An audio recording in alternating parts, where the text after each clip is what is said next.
Hello, everyone. Thanks for tuning in once again. You're listening to World Combat Sports. What's good? It's Sunday. You know what it is, another one. Had to drop in and talk about something that no one else seems to be talking about. That's absolutely a reality when it comes to the art of fighting. People, it has to be spoken on. I've had some intense conversations behind the scene with certain individuals that consider me not to have faith and I guess certain athletes is trying to do better for themselves, just trying to be great. And I understand where you're coming from with that. Certain athletes, when it comes to combat sports, they are trying to be great at what they do. But there's a daunting reality at this point in time. Now, if you told me, and first of all, let me back up a little bit. Shout out to the ones that's in the live chat. Appreciate the ones who support World Combat Sports, the first in the building. It's always love. You know what I'm saying? Mark Nash in the building. What's good with you? This is a conversation that needs to be talked about because I think a lot of people are leaving it be. Either one, they don't feel comfortable and how you put it, indulging in a dialogue or participating in a dialogue when it comes to boxing to MMA, because it's a reason why you have Jake and Logan Paul, who are YouTube sensations, that's going over the boxing and not mixed martial arts to try to make these millions, because it's much simpler for somebody to learn how to fight with two freaking hands than with two hands, two elbows, two knees, two legs, two shins. You know what I'm saying? The list goes on and on. You go from a left and right, just fists, and then you got to take it to elbows from all sorts of directions, as long as it's not 12 to 6. You have to deal with knees. You have to deal with every type of limb as a weapon. That's brutal. That is a brutal freaking reality. Lawrence Williams, what's good? What's good? Mike Lewis in the building said, peace, Scott, peace, Nash. Y'all see Floyd Mayweather's fighting. I didn't hear it was Jake Paul. It was Logan. I heard it was Logan Paul. I heard it was Logan Paul, his brother, who's 0-1. People don't want to see like they are women bashing. ESPN, a strong black woman. If you do the slightest critique, you are a hater. Okay, I appreciate what you said. That was basically going to my next point, right? All right. This is going to agitate some people. And it shouldn't be just for when black men say this, that we don't have the right to make a strong point about a strong reality when it comes to combat sports, right? You know how you get people to say the mad black woman or the mean black woman and stuff like that. That's been a cliche terminology forever and a day, right? So therefore, when it comes to combat sports, if that is indeed has any type of truth or merit to it, you will see more black women fighting in mixed martial arts or boxing, right? That's just not the case, people. That's not the case. Listen, if they are mad, they might be mad outside in reality, in real life, okay? But when it comes to boxing, you don't see that many black women competing in the sport. You've had some black women that have made it to the top in the sport of boxing and did very well. There's more black women in boxing that you would ever see in mixed martial arts. I will say this again. There's more black women in boxing that you will ever see in mixed martial arts. Period. We can run the roster down all day long. You don't see black women in mixed martial arts. Period. And you probably asking yourself, then what are you getting at? Where is this going? Recently, I'm going to touch on the back end of the YouTube sensations or whatever they want to go to boxing. That's off topic.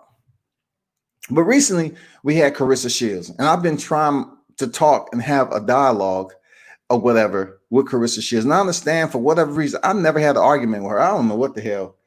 But listen, I just want to ask her certain things. They can get on ESPN, they can talk to all the higher ups and disassociate themselves with so-called specific media on this level because they feel like they're not going to be asked the tough questions or whatever. But I just want to explain some of the reality that she's going to have to face with crossing over from boxing to MMA. It's certain things that's just not striking her right now. Being as young as she is, that she has to sacrifice. First of all, Claressa Shields said she planned on competing in May or June of 2021. May or June of 2021 in mixed martial arts.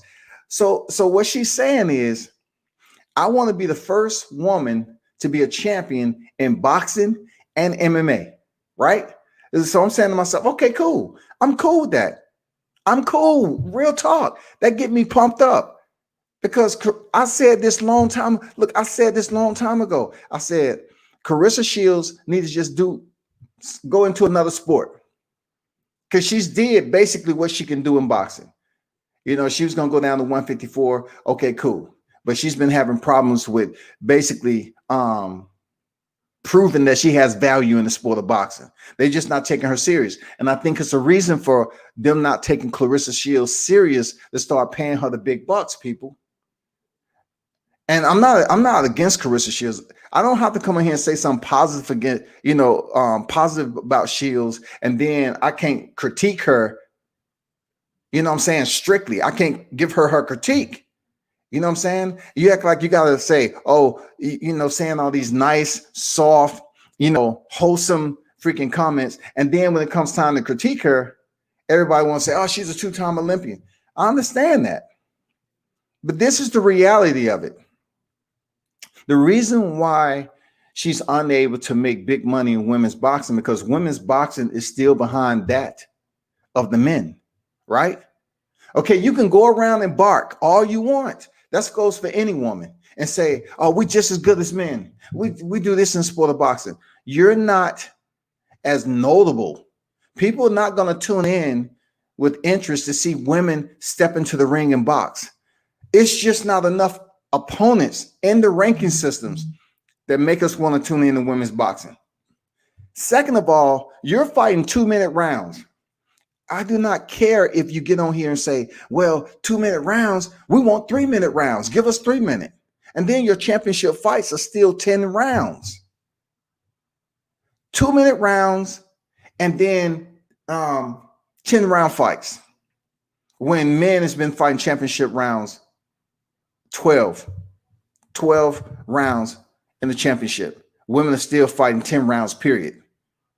So now you're telling the public you're still behind men in boxing, and then you're trying to compete with mixed martial arts, right? So when I said that Claressa Shields needs to go to another sport, this is exactly what I meant, but she's missing out on some important factors that absolutely would change her life if she don't do it correctly. Absolutely change her life. And I'm about to get to those. Michael Lewis say, co-ed MMA is a bad idea, flat out. I agree. Co-ed MMA is not a good idea. Wherever that come from. Lion Killer Podcast in the building. What's good? Salute. Yeah, I'm trying to do a little bit, bro. You know what I'm saying? I'm trying to do a little bit here and there. Outside of quick payday or embarrassment, I don't know what Claressa Shields expect to get out of MMA. Amanda Nunez would end T-Rex in the octagon. See, if I get up here and say some stuff like Michael Lewis, then people want to say, well, why are you hating? I am so sick and tired of certain individuals shooting emails and saying I'm hating. Why do black people use that against one another just because, you get the same people saying, oh, I like it because you keep real. But no, they pick and choose who keeps it real. And in this particular narrative, it's going to be all the way a hundo. Claressa Shields says she planned on doing MMA and boxing. You cannot do that, Claressa.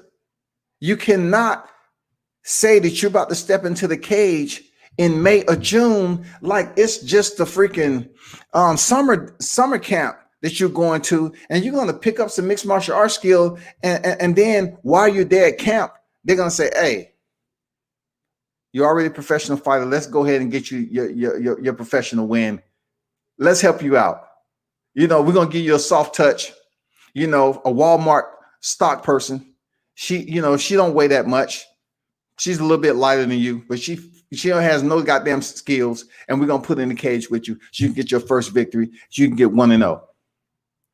Claressa has said that she's planning on participating in dual sport, right? She's put videos out there with John Jones, and she did some Muay Thai kicking videos with a Muay Thai coach. I'm not sure what his name. I don't want to say his name was Duke Rufus. I'm not sure, to be honest. But she put out that tweet with John Jones, training with the GOAT. So she considered herself the GOAT of boxing, and then she want to go to the GOAT, and who I consider the GOAT of mixed martial arts. That's all well and fine. Why not go to the best? But listen, but hear me out. John Jones is a freak of nature, right? I'm pretty sure he can teach you some shit that he does.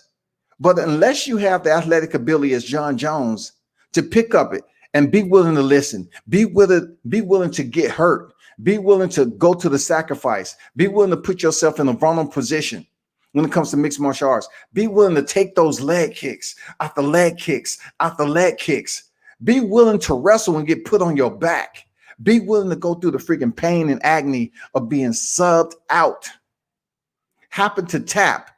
You have to leave the attitude way out in the parking lot, because when you go to the mat, a whole lot of shit changes that you can't correct. It don't matter if you're from Flint, Michigan. It don't matter how rough and tough you had it in the streets. When you go to these martial arts and you're collectively learning the sport of MMA, you have to humble yourself.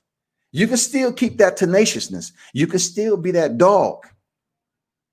But if you believe that you're going to take 6 months to go over here and compete and start building up your MMA record just off your name in boxing, something's terribly wrong. And you know what? I have a lot of respect for Professional Fighters League, PFL. But if you all trying to set her up to go in there and move out Kayla Harrison, who I haven't even really talked, Jadoko, 2-time gold medal standard. You're talking about Jadoko, world class.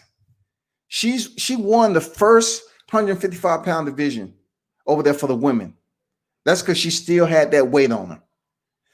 Claressa just said that by the time we see her, she's gonna be able to put on all this muscle and shit. Muscles gonna be bulging out and shit.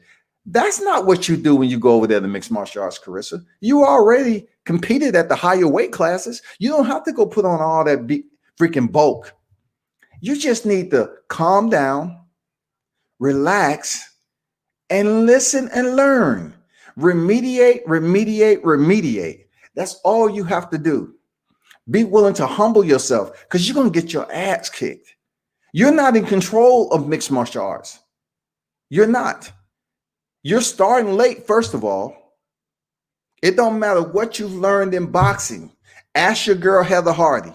Heather Hardy, she's went over there to mixed martial arts. Her 2 losses, I think when she initially moved over there, she had a loss against, matter of fact, let me check this out right quick. Heather Hardy, man, let me go to her first loss as a mixed martial artist. She fought when she was 0-0, Heather Hardy, former world champion in boxing, right? She went in there and fought Alice Yager. I don't know if you all seen that fight, but she lost via broken nose. She got kicked in the freaking nose. And that's what I like about Heather Hardy. She tough as shit. Claressa, when you get kicked in the fucking nose, are you going to sit there and say, what the fuck? Are you going to take that shit like Heather Hardy? Her shit dropped. The whole motherfucking everything dropped. But Heather Hardy was all about still fighting, man. You know what I'm saying? That's why I got mad respect for her, because she did come from boxing over. She didn't fare too well. And then she went into another fight against Anna Juliton, a losing record, 2-3. She got a win. Then she came back after a couple of boxing bouts, and she went in there with another fighter with a losing record, 3-5, and she lost. What do you think I'm trying to tell you?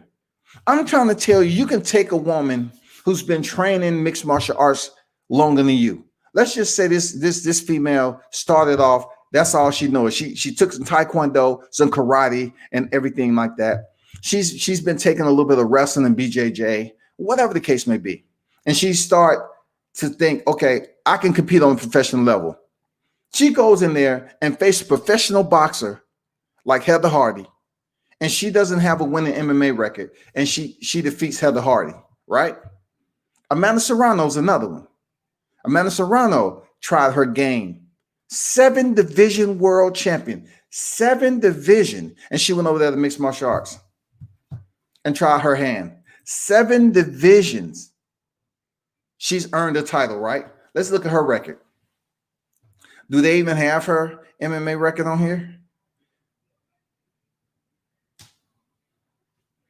She went to a draw. I remember that. She went to a draw.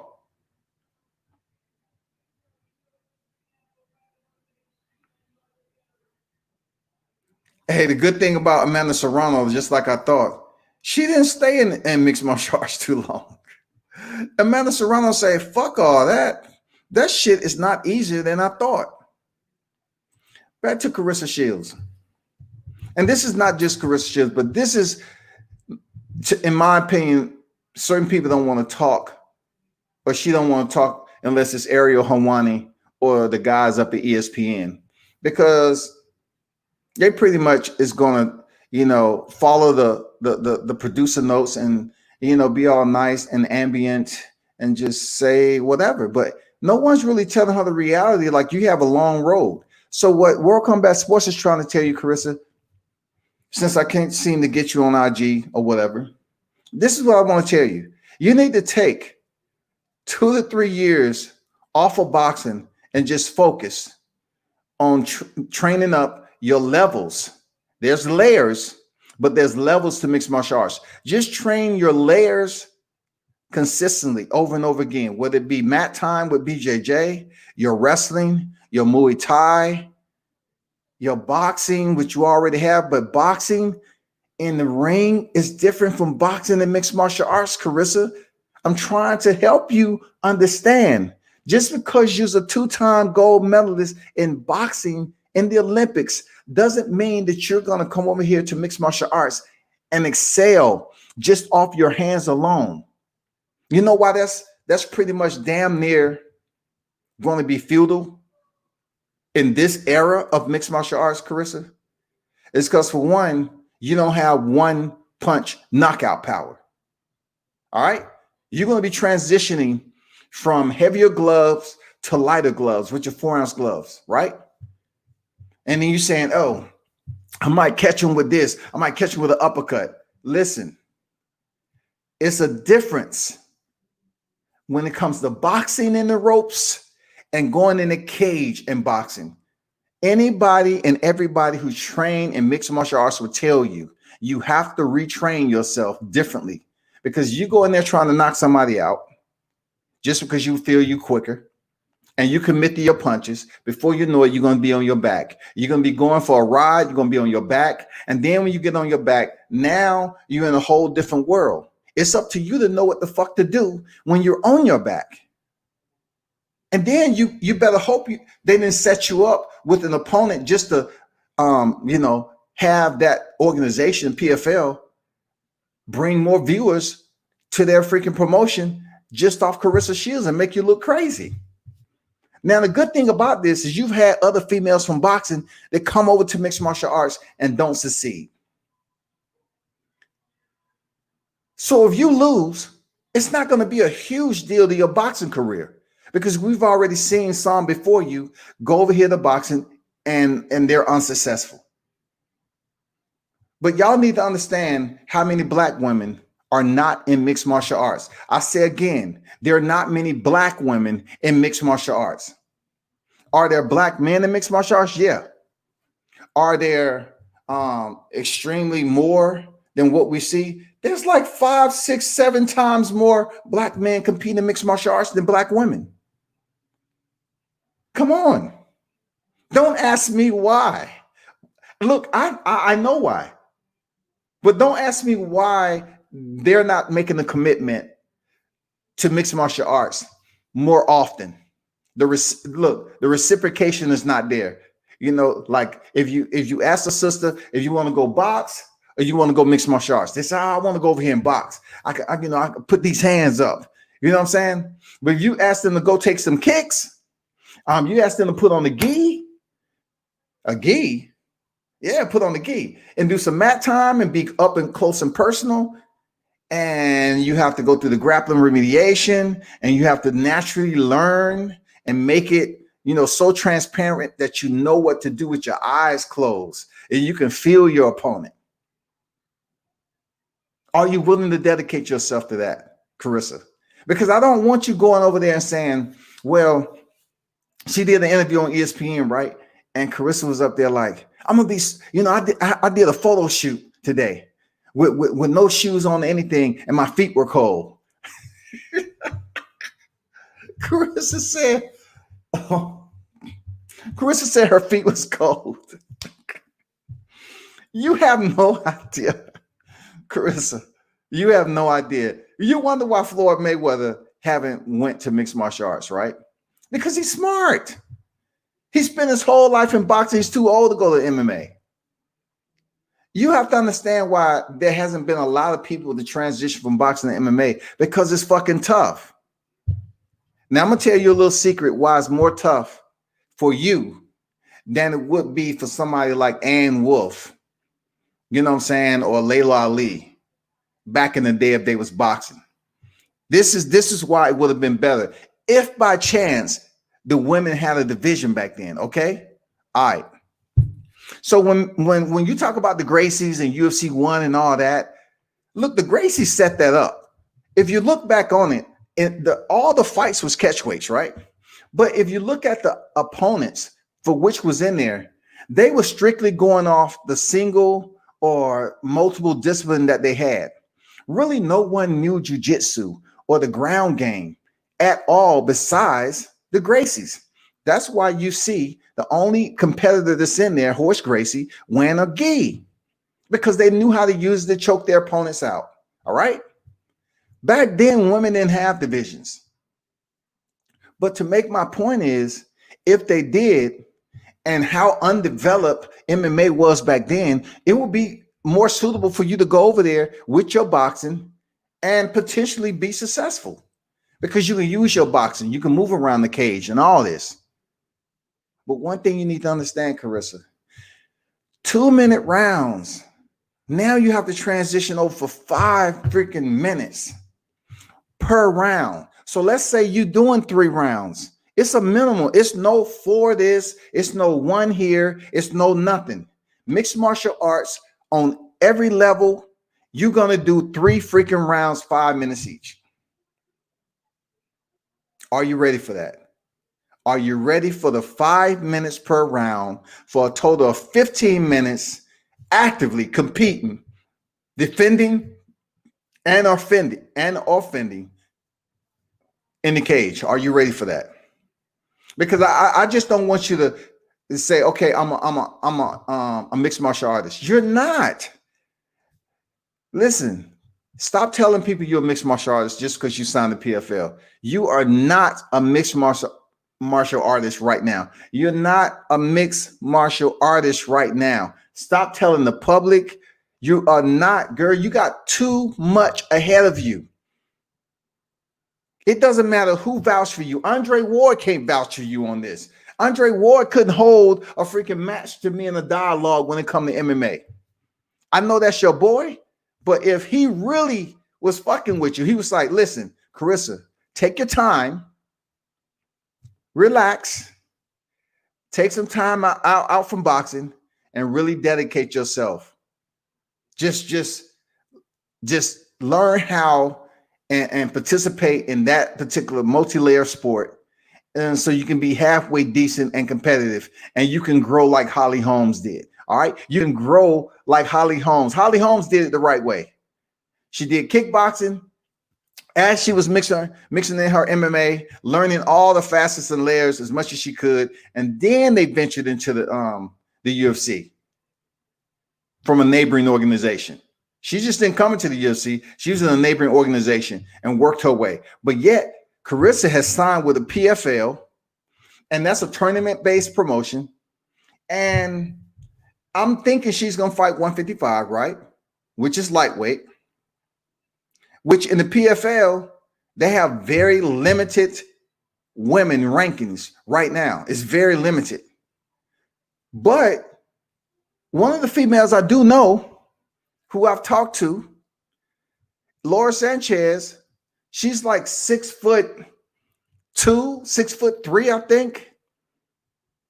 I mean, she's over there training with Duke Rufus out there. I don't know who they're gonna match Claressa up with. She's talking about competing in 6 months. How are you competing against a legitimate opponent in the PFL if it's tournament based? Now, if they're going to get some trash opponent, that's kind of all outside of what they're trying to do over there. If they're going to get some trash ass opponent, then they're only catering to Claressa to potentially win a tournament or something. But I don't see that happening. I don't see her making it to the top of the PFL tournament in the women's lightweight division to potentially win the championship like Kayla Harrison. I don't see her defeating Kayla Harrison. She has made mention that her and Kayla Harrison are two-time Olympians. We're good friends. And when we do fight, we're going to do this. So when I'm hearing this language, right, people, I'm listening. I'm saying, okay, so you plan on getting a fight with Kayla Harrison, right? Who's already won a tournament over there, right? Is this for the check? Is it for the check?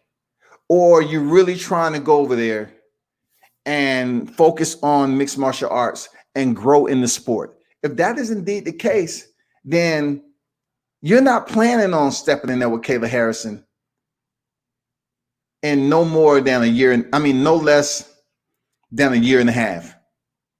She's too well schooled. She's a judoka. She's a judo Olympian champion. It's no way that your boxing is going to go over here against someone like Kayla Harrison, who chooses to stand on her feet right now because she wants to improve her boxing and her hands and her striking. That's why she doesn't really go and take her opponents down all the time like that. And you know why? Because it is the evolution of mixed martial arts. When you have practitioners that's competed on the highest level of BJJ, they come over to mixed martial arts and they just don't want to be known as someone who changes levels and take their opponent down to the mat. They want to be known as an all-around mixed martial artist. So they go in there and they box, they clinch, they use their knees, elbows. They really work on their standing strikes. They use their kicks more, but they always know that they have that ground, that base. If they choose to want to take the fight to the ground, it's right there for them. I'm just curious to know why no one is telling Claressa Shields that there's no way that she can get her BJ black belt in 2 years. When I heard her say that shit on ESPN, I'm like, where's Andre? Where's all these people? Claressa Shields said, if I go and train BJJ every day for 2 years, she can get her black belt. No, you're not. No, you're not. Listen, the fellas, Let's just start with two that I've known. Gio Martinez and Richie Martinez that competes at 10th Planet Jiu-Jitsu in Cali, right? They received their black belt in over 3. These guys are sick with no gi. Look them up. Sick. And oh yeah, it's different. You getting your black belt in gi, or you getting your black belt in no gi? Which one you getting your black belt in? It's a whole entire process as to the professor who's raising you up. She said on before anybody and everybody that if she go to BJJ every day, you're talking about training, remediating, get out of submissions, apply submissions, defend submissions. That is crucial on your joints. That is very crucial on your joints. You think you're going to train BJJ for an entire year and you don't get your elbow popped? You're trying to who plan on raising you? Because in BJJ, that is one art and discipline you cannot fake the funk in. If you take BJJ for 2 years and someone that's out of their mind give Claressa Shields a black belt, you're going to have all these people who have spent time traveling overseas all around. They're going to say, hold the fuck up. Who? Bring her in here so she can go against my black belt. It's levels even to black belts. It's the black belts that train BJJ and his black belts that compete in BJJ. And also they take that shit serious with professors who's raised certain fighters out and they haven't earned that black belt status. They are very strict and respectful, and they try to stick to the code when it comes to that. The fastest one ever to get a BJJ black belt, Brazilian Jiu-Jitsu black belt, was Travis Stevenson. You want to know how long it took him? Listen, first of all, let me run through the belt system. You have white, you have the white belt, and you have white BJ. Look, you have white BJJ, white belt BJJ practitioners that will fuck you up. White belts will fuck you up, right? Claressa has to get through the white belts. You have teenagers who are white belts. You have young individuals who are white belts that will fuck you up until you put your mat time in. Then, depending on where you at, you get transitioned over to your blue belt. That doesn't happen. Look, Travis, who I just mentioned, Travis Stevenson, right, who got his BJJ black belt at 18 months. It even took him to the transfer from white to blue. It took him, I think, a month, which is unfucking heard of. And then from blue to purple, it took him several months, which is freaking unheard of. We're talking about a couple of years at least from blue to purple. And then from purple to brown. We're not even getting into purple to brown remediation now. You have to pick. I don't think Claressa is understanding that you have to remediate. It's not Taekwondo. They're not going to just walk you in and give you a belt. You have to remediate against others. You have to go against your professors to remediate everything that you're supposed to know at that belt level. And this is not something that is rehearsed. This is not a script. This is you going one-on-one, and you have to know what the fuck you're doing. And you are not going to convince me that a boxer who starts BJJ right now at 23 years old is going to pick up her, be the first woman, not just the first woman, but the first black woman to pick up her BJJ black belt in 2 years. Hey, y'all better talk to her. Stop that. I'm just educating. Look, I'm not making her look any type of way. I'm not hating. I'm not doing shit. But at least educate yourself. And if you don't want the education by talking to someone who can potentially give you that, right? Because I'm okay with talking to somebody getting educated. But I don't like to see my people out here. Oh my God. When we try to help one another, it's like, oh, you clout chasing. Get the fuck out of here with that shit. Black people say that shit too much. You clout chasing.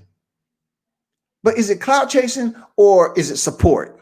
Because I'm up here, I'm trying to explain something to her so she can seem like she's more educated in a journey that she's trying to pursue.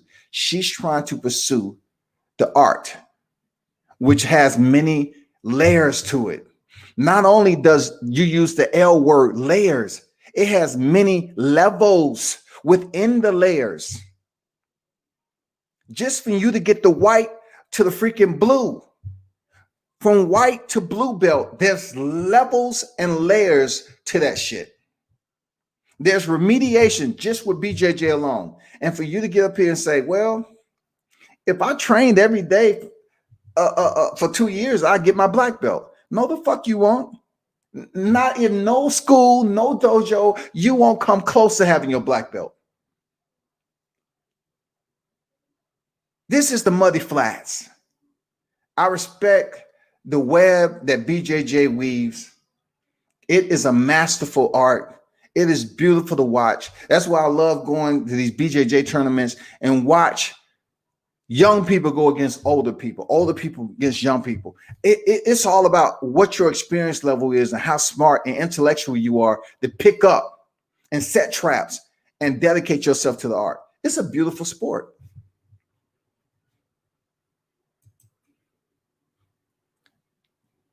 I can't apologize for going just a little bit, just a little bit in a rant. Let me get to some of the comments in here. Amanda Nunez, okay? Michael Lewis said Amanda Nunez, who is a champ right now, considered the GOAT, right? She can be considered the GOAT, really. She just don't use that terminology. There's no such terminology, but the greatest of all time when it comes to women. She's absolutely that. Her skill set after being defeated early in her career, she's damn evolved. She's worked, and she is a beast right now. The lioness is a motherfucking beast. Let me put this out there. If Claressa trained 5 years, strictly MMA, is it a potential that she could beat Amanda Nunez? It's possible because, excuse me, depending on how Amanda Nunez ages in this game, will she even still be in the sport? Like, will the sport even grow on the women's side? Because the women have strawweight, they have flyweight, bantamweight, and featherweight. All right, just like that, straight like that, 4 divisions, right? They have less than the men. So will she still be competing? I don't know. Even if you get a woman that can beat a few guys in boxing and MMA, what happens when a woman get beat the fuck up? I really want to see that. Listen, let me talk on this because this is another thing I just want to articulate because I do feel a little bit of sympathy for the topic. What he just said, no one wants to see a woman get beat up, right? Shields, if you're listening, listen, I respect what you do, all that. I do. I respect it, right? Me being an older cat, I'm not going to kiss your ass. But if y'all going to say y'all like people who keep it real and all this, okay, consider me to keep it real about one thing. You need to stop presenting yourself as if you'll go around and kick men's ass all the time. We don't want you to kick any men. We just want you to continue to kick the women's ass. But when you say that, oh, I kick some, I want to fight a man. I want to fight a man. Why? So check this out. You want to go in there with Jake Paul? Did Claressa make a comment that she want to go in there with Jake Paul? Do you know what will happen in life? Let's just go back to the riots and protests. All right. That is from a white officer placing his knee on a black man's neck and killing him, right? Put Claressa Shields in there with Jake Paul or Logan Paul, and they are humiliating her, making her look stupid. Just think if he landed that overhand right and knocked Claressa out and stood over her dancing around, say, yeah, I knocked out a 2-time gold medal. What the fuck you think's gonna happen in life? They're gonna go looking for Jake Paul. Snoop Dogg was in the house, like I said earlier. Snoop would have said, "Nah, cuz. Nah, they ain't going down like that, cuz. Hey, round him up in the parking lot. He ain't making out of here, cuz. You ain't making it home tonight, cuz. That was fucked up what you did to my little sis, cuz. That ain't Snoop would not let that shit fucking happen, yo. Look, Zab Judah was in the building. Let's just say Claressa gets her wish. She's so eager to fight a fucking man. That's not going to get you more money as a woman in the sport of boxing. Now, if you choose to go over to MMA, cool. I commend you for like trying to challenge yourself. But don't think for 1 minute that you say that boxing won't let you fight a man and you can go over to mixed martial arts and they're going to let you fight a man. Get the weakest MMA male fighter, all right, and go in there and fight him at your weight. Get a guy who's 160 that's very limited experience, and you take him on, Claressa. I hope they pick the right one. I hope he's freaking deconditioned. I hope he's Andy Ruiz, sluggish, like the rematch with Joshua. They have to make him seem less of an intimidation factor for you, just because, just so the world won't riot. Because I'm gonna tell you like this: if Jake or Logan Paul fight Claressa Shields, they're gonna try to embarrass her. Who are you looking to fight, first of all? Why do you want to fight a man? You have 2 knockouts to your resume. Why do you want to fight us? You need to stick to the toughest females in combat sports in general. Fight Chris Cyborg. Do that. Just fight somebody that can give you a little bit of what you're looking for, that smoke. I would say it for you, Scott. I love Claressa, and I don't want her to tarnish her legacy. She's going over the mixed martial arts. I'm not saying she's tarnishing her legacy, but what I will say is I'm pretty clueless, right? As to what point you're trying to make with going to the PFL and then telling everybody that you're a mixed martial artist. You're not a mixed martial artist until you step in the cage. Just because you sign a motherfucking contract to PFL and still talking about boxing, you're not a mixed martial artist. There's a lot of promotion that's going on with this shit. I don't like it because I respect the sport enough to know, okay, this is the time you got to put in over here. This is the dedication you have to. This is the commitment. I'm not seeing that shit with Claressa. She's talking about she's going to box and do MMA like Heather Hardy and Amanda Serrano. Did you not see what happened to them? They are not telling you in your ear, hey, girl, it's going to be tough for you. It's going to be tough. Did I tell you that I can go through every women's weight class in the UFC? Find me one black woman that's in the top 10. Better yet, let's say top 15. From strawweight all the way up to featherweight. Claressa can gain some new fans in MMA, but it's dangerous risk. I hope she does well. Lawrence, what's going on, Tone? Salute. Lawrence, check this out, bro. If that was so easy, a lot of people would be jumping to MMA and say, gain some new fans. It ain't the fans. Once again, Lawrence, it's not the fans, big dog. MMA fans are very, very finicky when boxers come over to the sport and try to go into the cage. They just don't gravitate to you unless you that fighter. Like you tailor-made, you built for the damn kill. They're not gonna sit up here and gravitate to you and say, oh man, we love that Claressa Shields coming over here to the cage. And boxing fans are gonna say, oh man. If she have, look, the boxing fans that she have over here now, they'll tune in for her to step in the cage because they're gonna be curious to see what happens, right? For the MMA fans, they're gonna look at it like,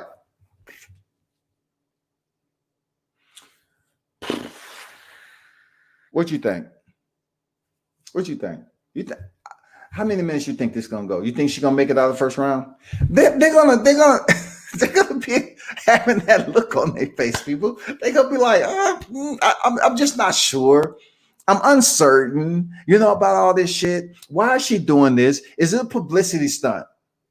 Then you win over the MMA fans by going in there performing and showing them that, okay, she got that damn hands. We knew that. Oh shit, she can kick too. She knows when to kick. She don't really look like she's a tyro.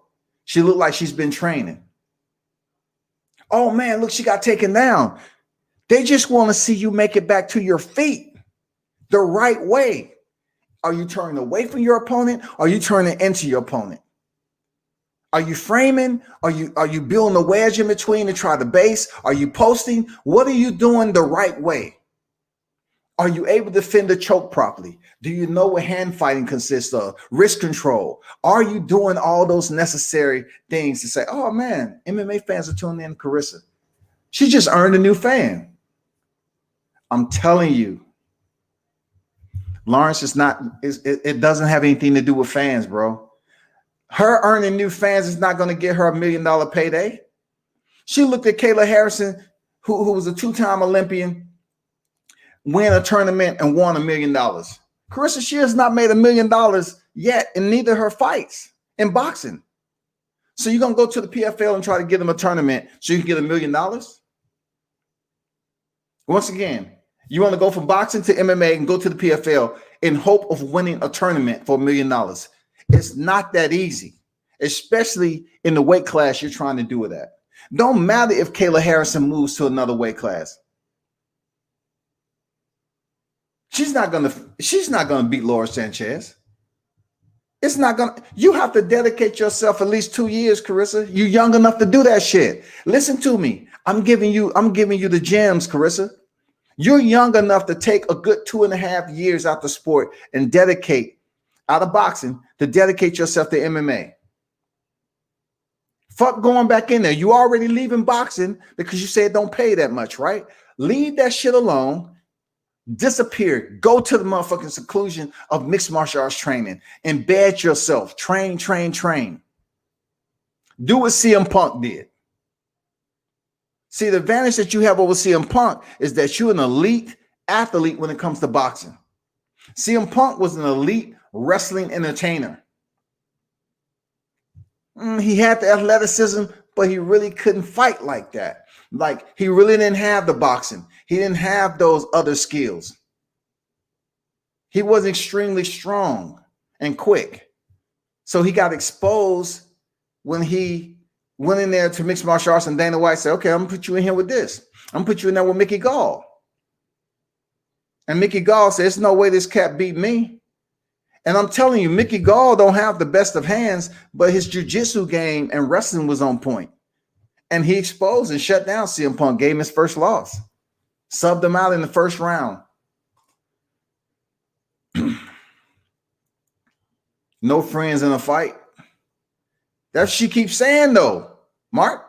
She keeps saying, I know when we fight, it's going to be respect. Something's fishy. Like, why are you giving Kayla Harrison so much respect? I don't see you giving the sisters in boxing that much respect. Like, what do we talk? Okay, Franchon Cruz DeZern. I'll take that back. She might like Franchon. But why are you sitting up here saying that about Kayla Harrison, rather? Why is it like, well, we're friends, we this, we that? No, when you step into the cage, it's no friendship. Y'all going in there to compete. Kayla Harrison has won a tournament, right? If she goes in there with you and you got 5 rounds, 5 minutes apiece, a total of 25 minutes to compete against a judoka, 2-time Olympian, right? You trying to tell me if you go in there and land a shot on Harrison and she drops down to the mat and look, even this, you have to know how to. If you knock if you're in mixed martial arts and you knock your opponent down, you still have to know what to do. You think you're gonna go to the mat with Harrison, who has grappling skills? You going to the mat with her? She will invite you into her guard. Come on, Claressa. Come on, come to mama. Aquí, ven aquí. Come here. Come to my guard. It's levels to this MMA game. Somebody fall on their back on purpose. You don't see people, Brazilian BJJ practitioners falling on their back and say, come on. Because they're losing the boxing battle on the striking on their feet. They're getting kicked, punched. So if they can find a way to act like they hurt, they might fall on their back and hope you jump in their guard so they can sub you out. You have to be careful about that, Claressa. You think you're going to jump in a judo Olympian like Harrison. You're going to jump on top of her if she falls? That's a setup. You get subbed out. Grace, what's good? Said Claressa Shields is not. I repeat, not in capital. Is not ready for MMA. She's talked too much mess. She doesn't have the right people in her ear. She's going to get embarrassed. So check this out, what Grace just said, right? He said, he or she, I don't know who you are really, but I'm just going to say he is he. He said she talked too much. I don't care about the talk because in combat sports, that's what we do. We talk. Fuck all that. We talk trash.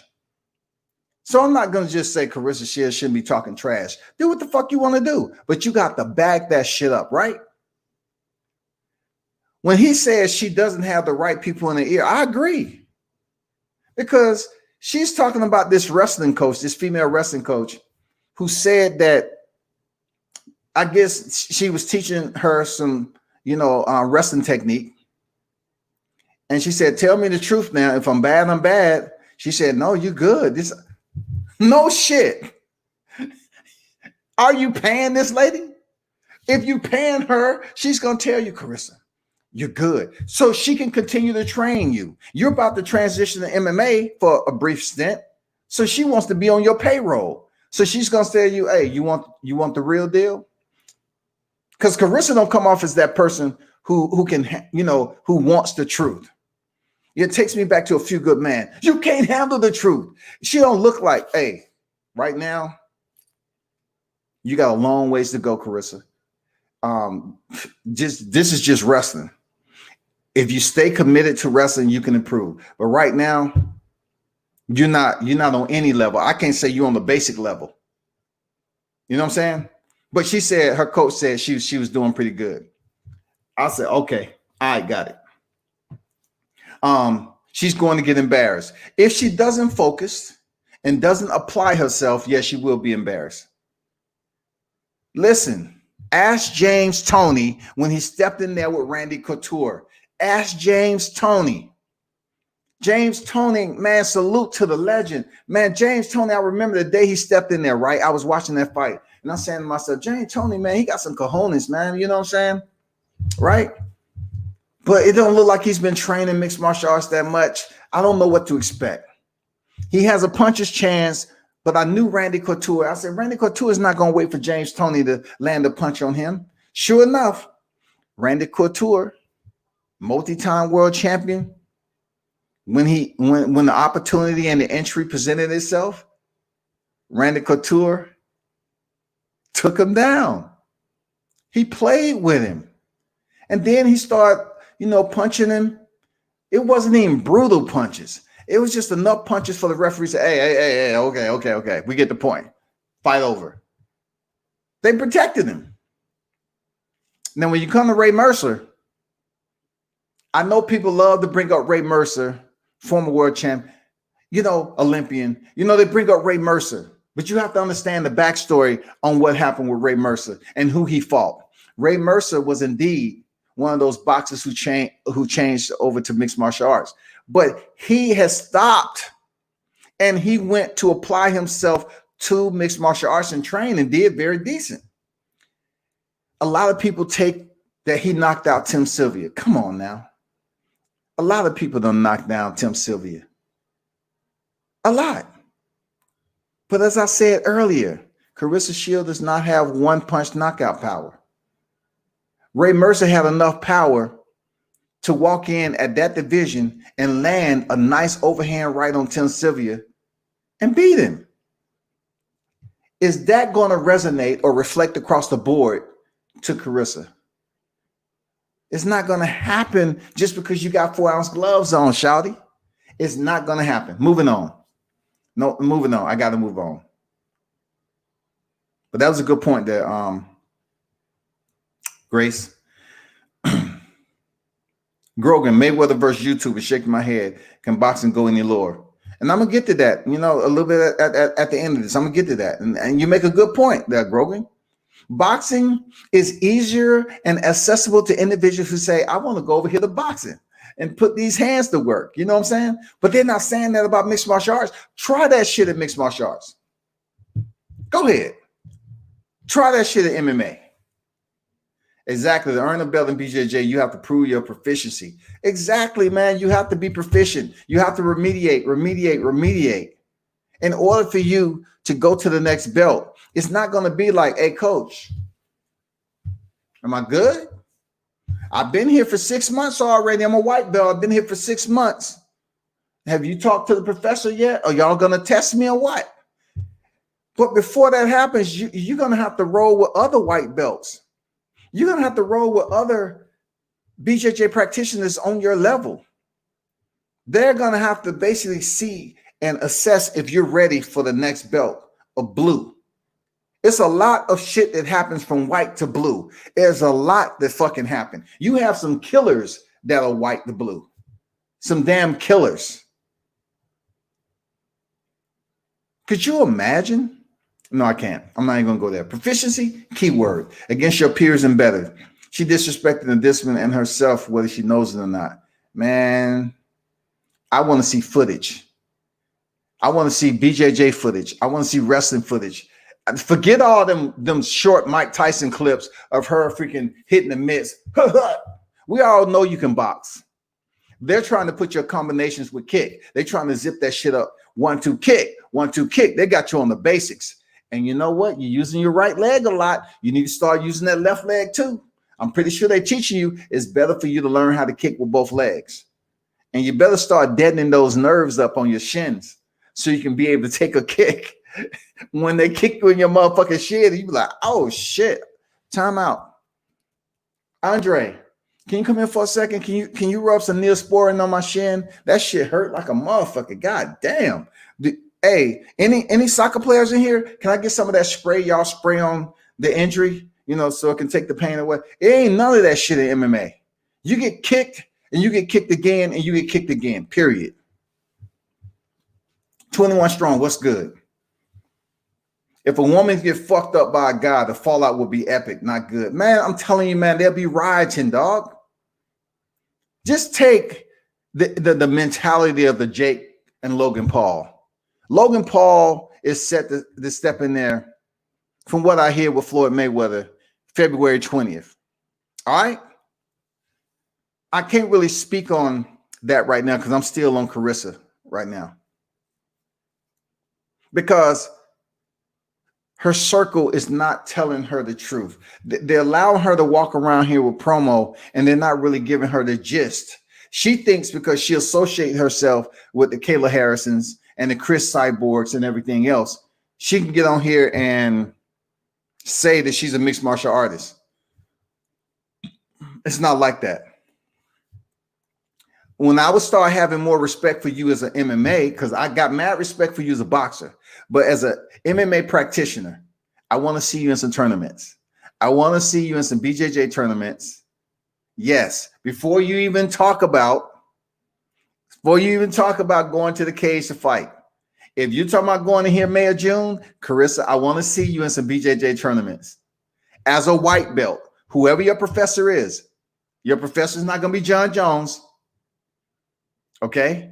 And if you over there with John Jones and Jackson Wink, then I'm pretty sure you're going to get some good training if you're going to pay that price. But I want to see you in some tournaments. That's all. 21 Strong said this is a mistake for Shields. It's a different game. Absolutely a different game, man. Jason Williams in the building. Peace, WCS. I'm here for the education on MMA. I know a little bit, but not enough to converse. I don't think anyone with sense will put Claressa in with a competitor that has strong wrestling, grappling, ground game. My response to that is, You would believe. Like I said before, I salute her from stepping up to another level in her combat, to enhance her combat legacy, right? She is absolutely a superstar when it comes to the sport of boxing. But when you talk about being her age and just saying, you know what, I want to step next door to MMA, that's not the language that you use. You don't get on TV talking about, I'm still going to compete in MMA and boxing. No, you fucking disappear. You did so much, right? You already did so much for the sport of boxing. Say, fuck it. I'm leaving the sport for at least 3 years. Claressa has to understand something. MMA may fuck up her boxing. It may fuck it up.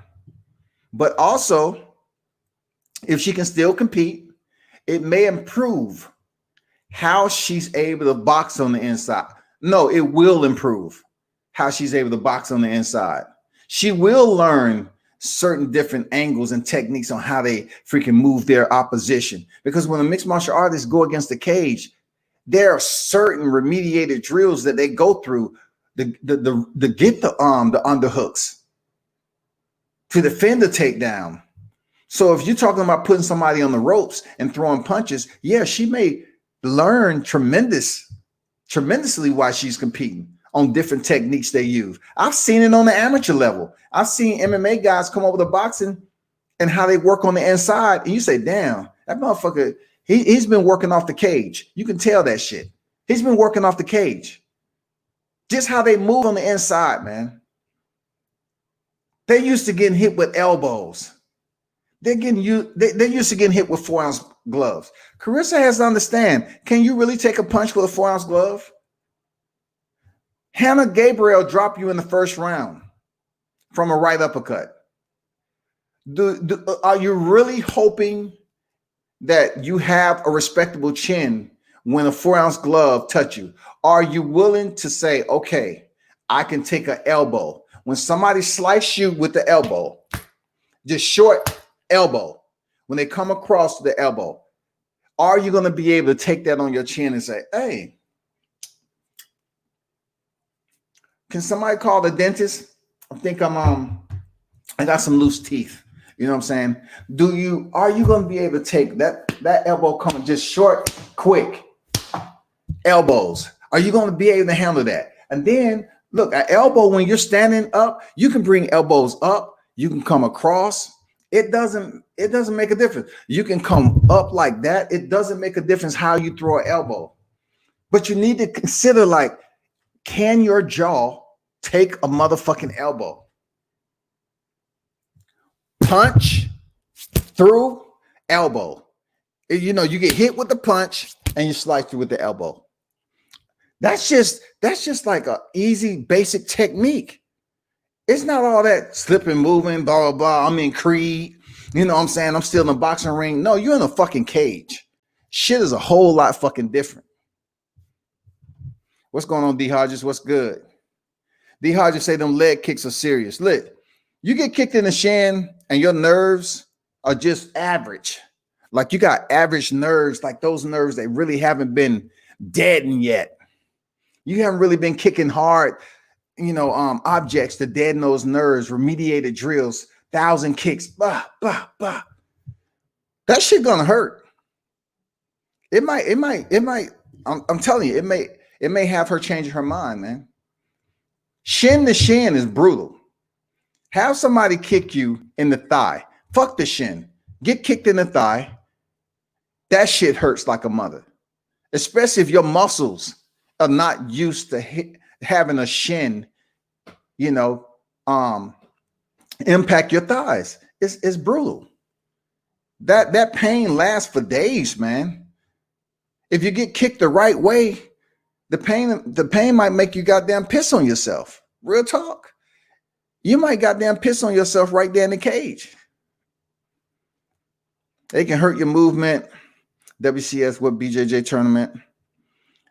Well, you can put it like this, man. They have lower level, lower tier BJJ tournaments every day. No way will I say, hey, I want to see Claressa compete at the ADCC. You know what I'm saying? Abu Dhabi comeback look. It's nowhere in hell I would say that just from her training a year, BJJ. No, man. I wouldn't say go to the SUG. First of all, I have to ask what would she be competing? Is she's going to be competing gi or no gi? I need to know what she's trying to compete in. First of all, I would assume that if she's training and she want to compete starting out, you're going to be with the gi. The gi, period. I'm not even, I'll be a casual, a temporary if I say, okay, Claressa, start competing in no gi. No. Gi, period. White belt, yes. Send her to some regional BJJ tournaments. We're not talking about EBI. We're not talking about none of that other grappling tournaments that they have out there. You know what I'm saying? We're talking about the basic lower tier BJJ competition. Send her out there. See how she handles, being put on her back. See how she handles just the patience it takes in those tournaments, because they can be extremely boring, y'all. BJJ tournaments can be extremely fucking boring. It's what you do. Like, you got to watch them and say, oh man, you got to start reading to what you're watching. Look, I'm gonna try to have this teenager on here on my show, man. I'm gonna reach out to his mom. Him and his brother, teenagers, they both compete BJJ, right? Listen, this cat has only been in BJJ a little over a year and a half.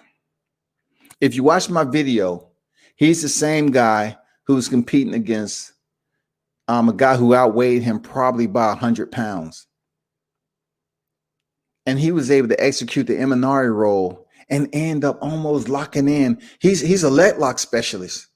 I mean, this guy's a teenager, but his mentality and how he learns grappling that's what you need to be. That's what his dedication is. When he committed to learning BJJ, he went all in, and he was training like 6 times a week, nonstop. He was learning, remediating.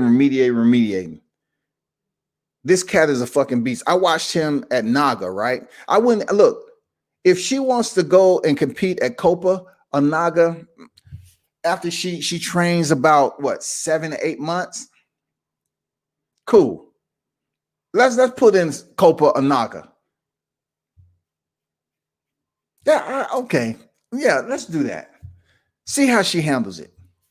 But if she's not willing to compete at Copa or Naga, at the lower tier BJJ, well, they get busy too. Absolutely, they get busy. I don't know what to tell her. She have to compete, man. She have to go in there with some other competitors that's going to be way younger than her. I really want to see how she handles herself in there. Is she going to get mad, pissed? Just because somebody's, taking your back, all this flailing shit, it's only going to get your ass choked out. It's only going to get your arm snatched. You know what I'm saying? You can look, the one thing about BJJ, you can call somebody a bitch all day. You bitch ass nigga. And then before you know it, hey, what happened? Shit, I went out. What happened? Oh, you was choked out. You was saying all this bitch ass nigga. And then, you got put to sleep. You was trying to tap, but your hand was just flailing around like this. I'm telling you, it don't matter. The more angry you get, the more loose you become, and you're not paying attention to what's going on, you're going to get subbed out.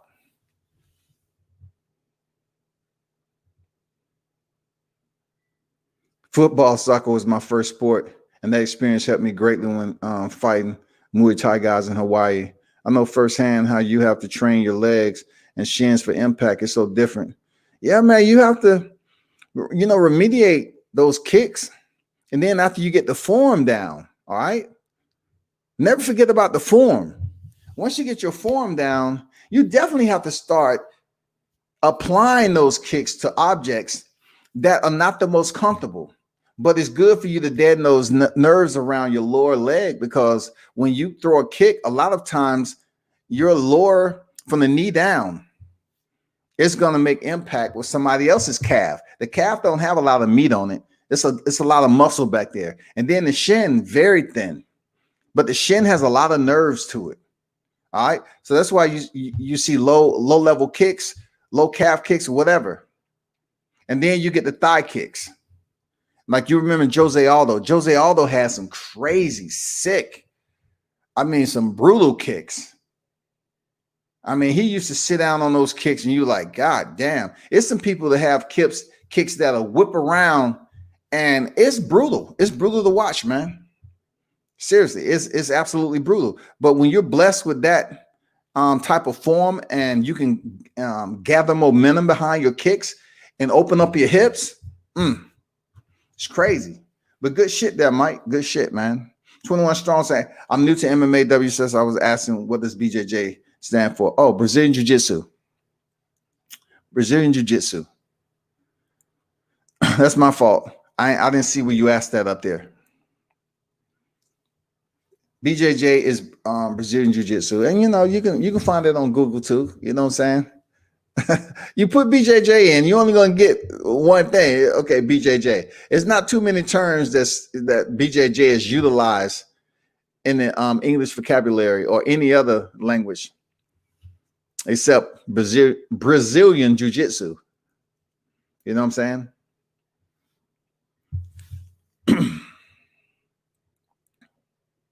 But I just want her to do me a favor. It's going to be something that's hard for her to do. And yeah, I've attempted. I have, and I'm coming with a genuine intent. I just want to have a conversation because when I mentioned that she's done so much in boxing, and it may behoove her to transition over to mixed martial arts. Now that she's doing it, I said this a while ago. I said, you completed so much in boxing, go over to mixed martial arts, but do it the right way. I'm not saying fucking leave boxing. You're 23, 22, 23 years old. Look, you can leave and go into mixed martial arts and train. And you can still come back to boxing around 27 years old. It's not like what you've achieved is going to go somewhere. Claressa's going to have the mindset to say, you know what, let me just relax. You know what I'm saying? Just relax and stop trying. If you're not making money in boxing right now, maybe when you come back with your MMA experience, if you excel, then you will come up there with much more exposure and say, you know what? I'm returning from mixed martial arts, 3-division champion, unified. You know what I'm saying? The fastest to do it in 10 fights. Ain't shit changed. She's going to come back with more combat experience from training mixed martial arts. But one thing you can't do, Claressa, you cannot fast track it.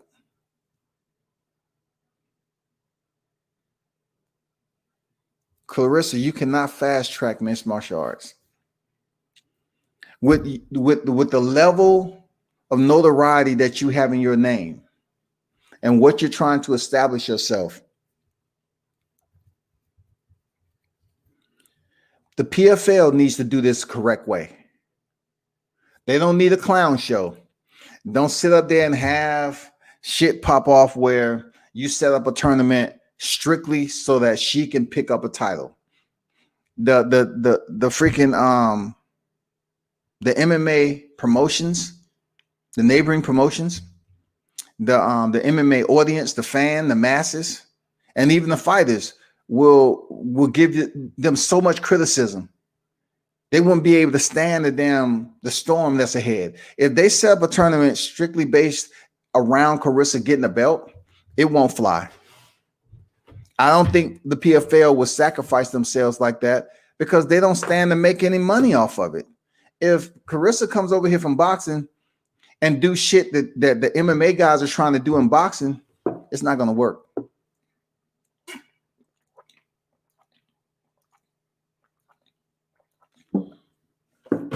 I kind of get that feeling that what's going on in boxing right now with these Jake Pauls and shit, Logan Paul, all these motherfuckers trying to come over to boxing and fight fight on the undercard and fight some of the biggest stars and making millions of dollars.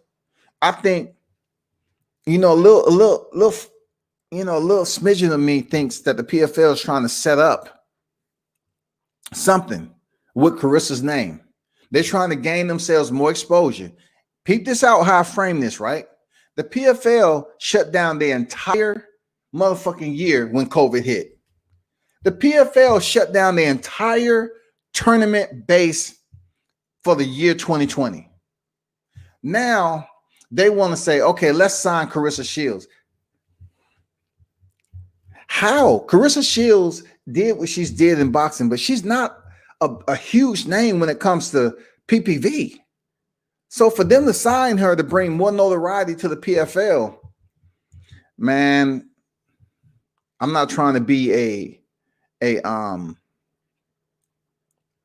prognosticator, you know what I'm saying, Grinch, but I just don't see how they're going to take Claressa's name, build up some more notoriety and eyes and visuals to pique the interest of these MMA fans.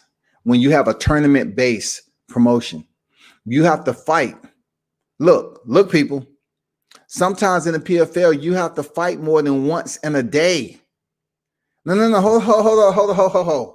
I know you're saying Claressa did amateurs. She used to. No, this is professional, Shawty. This is professional. You have to fight more than once in a day if that's the case. Are you ready for that? You ready to go in there and fight, depending on how your fight goes, if you're healthy enough to return and advance in the tournament and go to another damn 3-round fight? Are you ready for that? Are you smart enough to go in there and keep yourself healthy enough to make it through the tournament? That's a big question I have. That's a huge question I have.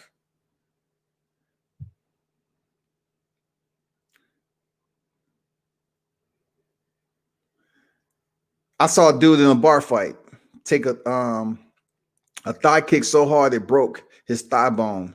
My friends thought I was exaggerating when I was so hyped. Like, do you know how much power it takes to do that? Man, if you have the proper form and the right technique to land a kick, it can damage the shit out of you. I mean, somebody kick you in the hips. We ain't talking about the ribs yet. We're just talking about the legs. Your legs have joints. It's depending on if you're bracing for the kick or if you just sit up there relaxed. If you relax and you get kicked, oh my God, you're in serious trouble. Y'all have to understand when it comes to BJJ, it's a joint locator. For real, man.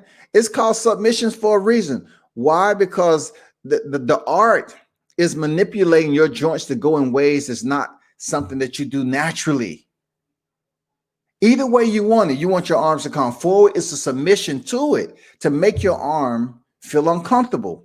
That's the whole process. You may, move your arms up and down like this every day, but when it comes to BJJ and manipulating the joint process and the movement and everything about how you naturally move your limbs, that is absolutely distorted.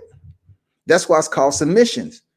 You either get your arm broke, you get some torn tendons, muscles, and all that. You tap. Even sometimes if you tap, you get fucked up. Every BJJ fight cannot end in a triangle choke. A triangle choke will put you to sleep, right? It depends on if it's an arm in triangle or a triangle off your back, whatever the case. Every submission cannot be where you go to sleep. Some submissions are limbs. Limb manipulation. And that, my friends, it takes a while to recover. If you look at my interview on YouTube, I interviewed a guy who's coming off his 5th knee surgery. You heard me, right? This guy was limping. And when I'm at a BJJ tournament, I'm thinking, I'm saying, okay, shit, he got fucked up. And then he finally told me he's coming off his 5th knee surgery, y'all. 5th knee surgery. Not the first one deterred him from BJJ. Not the first one. And he's a professor. Not the second knee surgery. Not the third time his knee got fucked up. Went back to the mat. I got to continue to teach. I have to continue to teach. That's the love he has for the sport. Fucked his knee up again. Fourth time, knee surgery. And the dude is younger than me. It's not a game, man. Got a question. So would someone with a karate background be good or okay for MMA? There's plenty of people that has taekwondo and karate. Plenty of standing martial arts. All right. Kung fu. To ask, will they, be a certain way in MMA? Like, once again, we're talking about mixed martial arts. Why would karate be essentially a discipline that excels in mixed martial arts when there's wrestling and BJJ, and you have to spin yourself up and you have to train yourself to understand that you might get put on your back. So if somebody can take a kick, because what you do in the classroom, you say you're a karate black belt. Once again, it's all about how long you've been in the discipline, taking the martial arts, and who raised you. And, how thorough are you? Have you competed and this, that, and the other? But when you transition over to mixed martial arts and you this big time or this reputable black belt in karate, there's always going to be other levels you have to learn.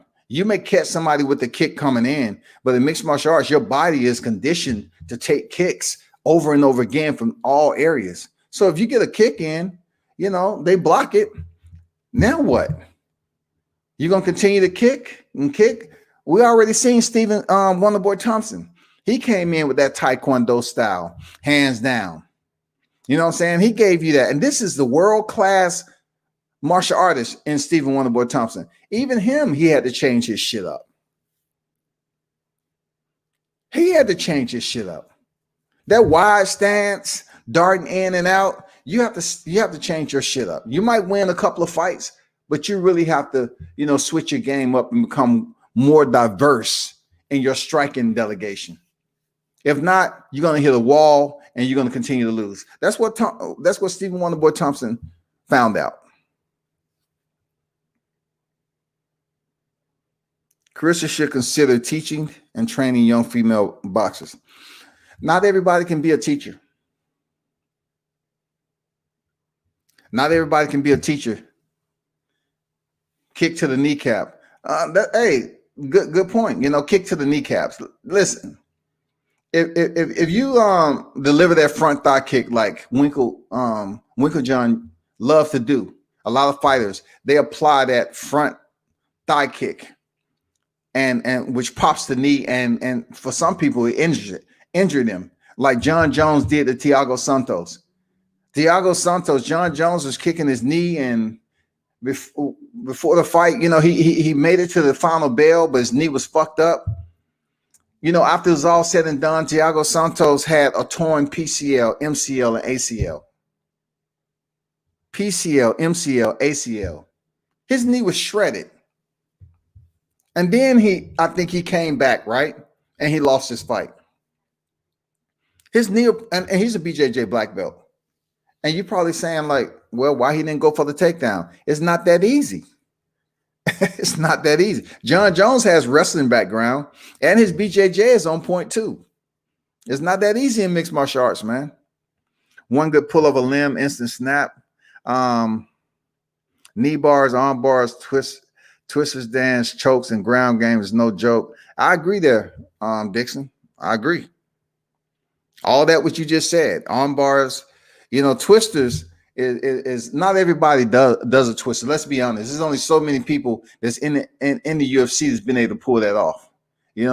Because Korean Zombie pulled it off against Leonard Garcia. You know what I'm saying? I spoke on that one time on the live on how beautiful that was, how he set that up. Bryce Mitchell. Oh my God. He had his opponent in the twister maybe like 4 or 5 times, man. He's been practicing and practicing and practicing. And that's not something that's a submission that's easily accomplished inside the competition. But I get where you're coming from, though. Darce chokes, that's another one. A lot of people confuse Darce chokes with anaconda chokes.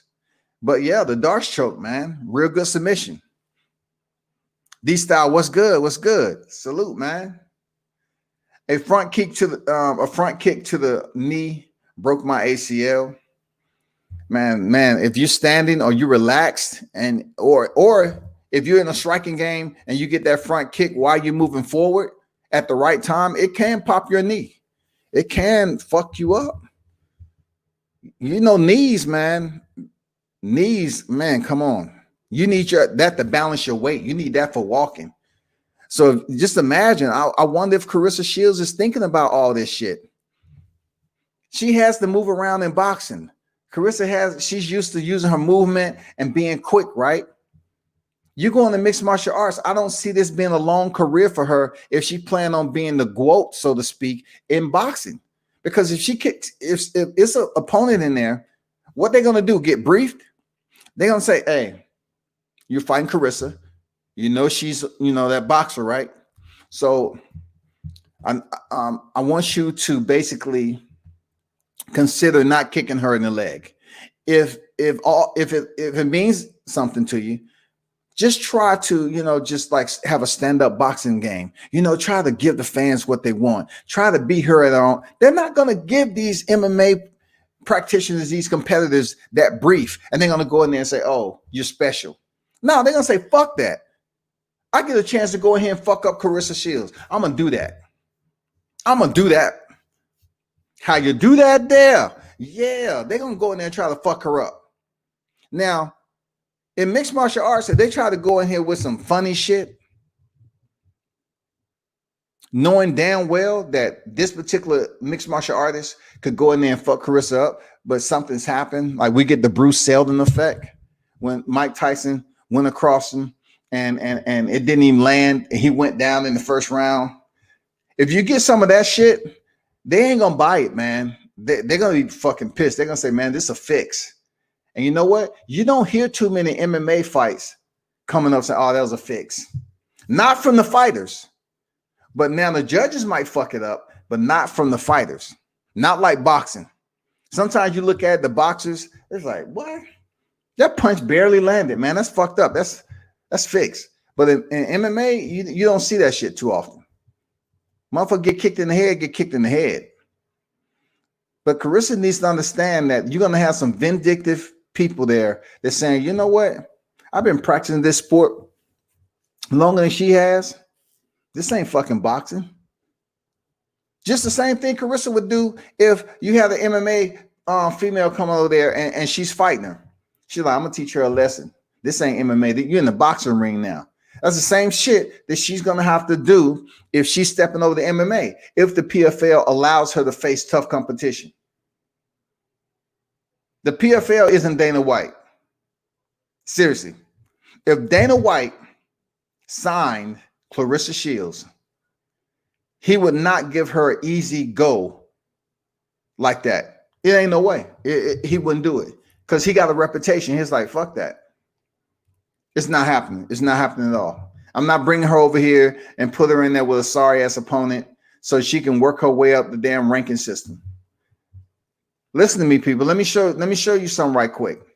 Let me show you some, people. All right. Because this is what I talked about earlier about black women in mixed martial arts in the ranking system. This is how tough I see it.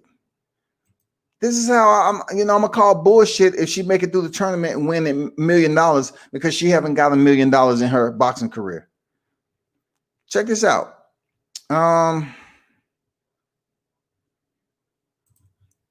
Let me share this screen with you right quick. All right, let's go up a little bit.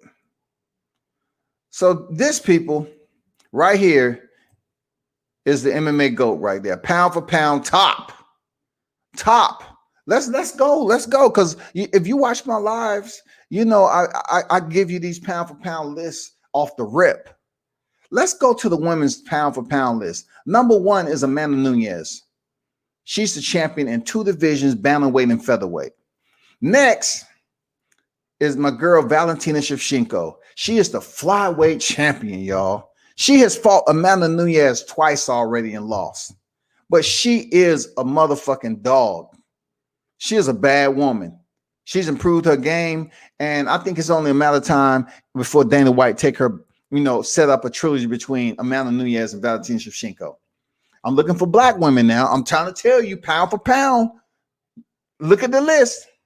Wiley Zhang, first Chinese champion. She went in there and defeated Jessica Andrade, who got to that position for defeating Thug Rose Nunez. Stopped in 1 round. Right? That's Wiley Zhang, Chinese, at the strawweight division.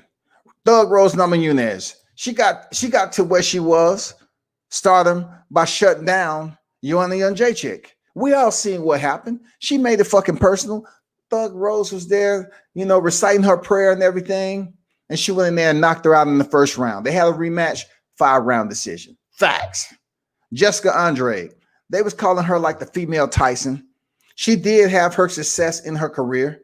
She was able to dump Thug Rose Nunez on her head and knock her out and win the title. So she can say she was a world champion, but she never defended it. At least I can say Thug Rose defended it. She beat Joanna Jędrzejczyk a second time. She defended her title. Next, this woman right here, she was on course, y'all. She was on course to defeat. Not defeat. She was on course to break Ronda Rousey's 6th defense of the bantamweight title before Thug Rose Nunez shut her down. Amazing. Jermaine Durandame, man, very highly. I'm talking about her credentials outside. Her Muay Thai credentials is just unfucking believable. Multi-time world champion, but she kind of deterred me when she wouldn't face Chris Cyborg when she was a featherweight champion. She said that she's not going to fight her, so she vacated her title and went back down, man, at 35. But she's a good fighter. She's not black though. That was the top. Look, that was the top 7 right there, right? Holly Holmes. We all know her, former champion.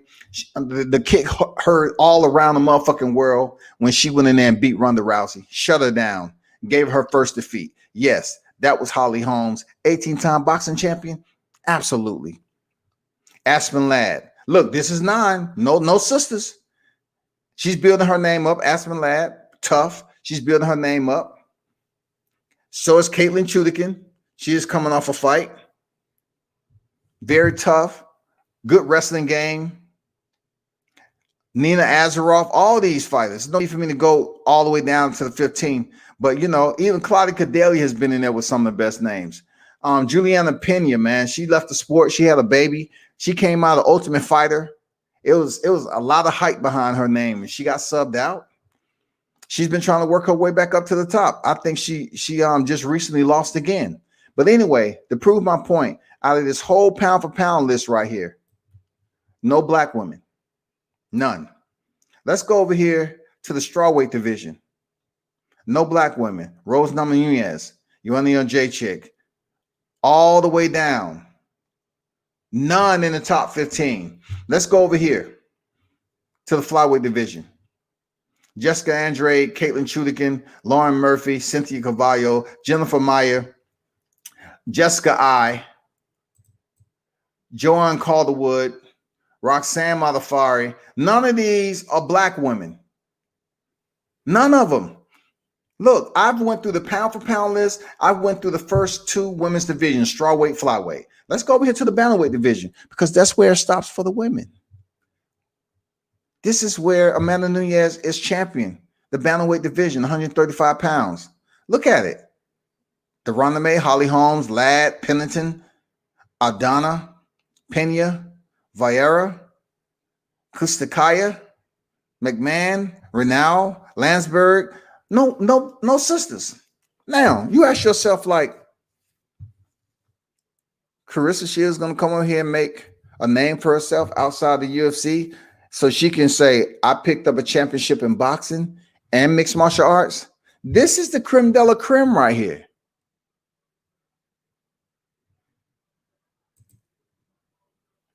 This is the creme de la creme, people. Real talk. That's the creme de la creme what I just showed you. Bellator doesn't even have like a women ranking system like that. They're still building themselves up.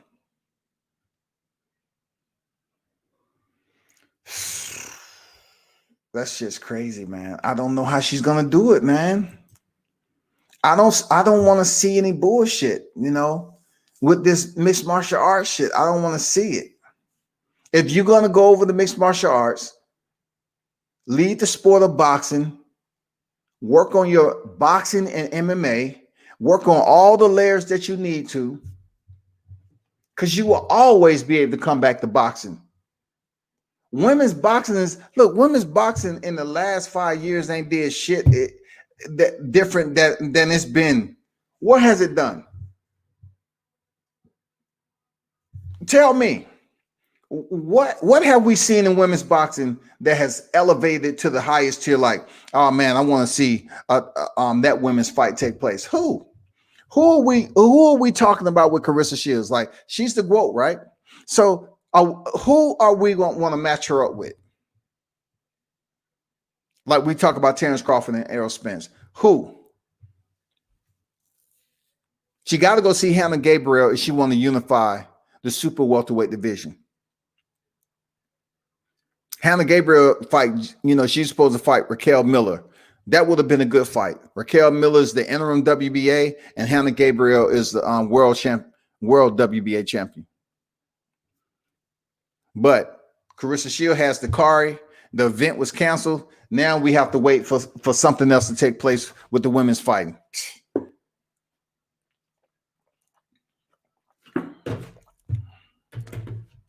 Asia Math in the building. What's good?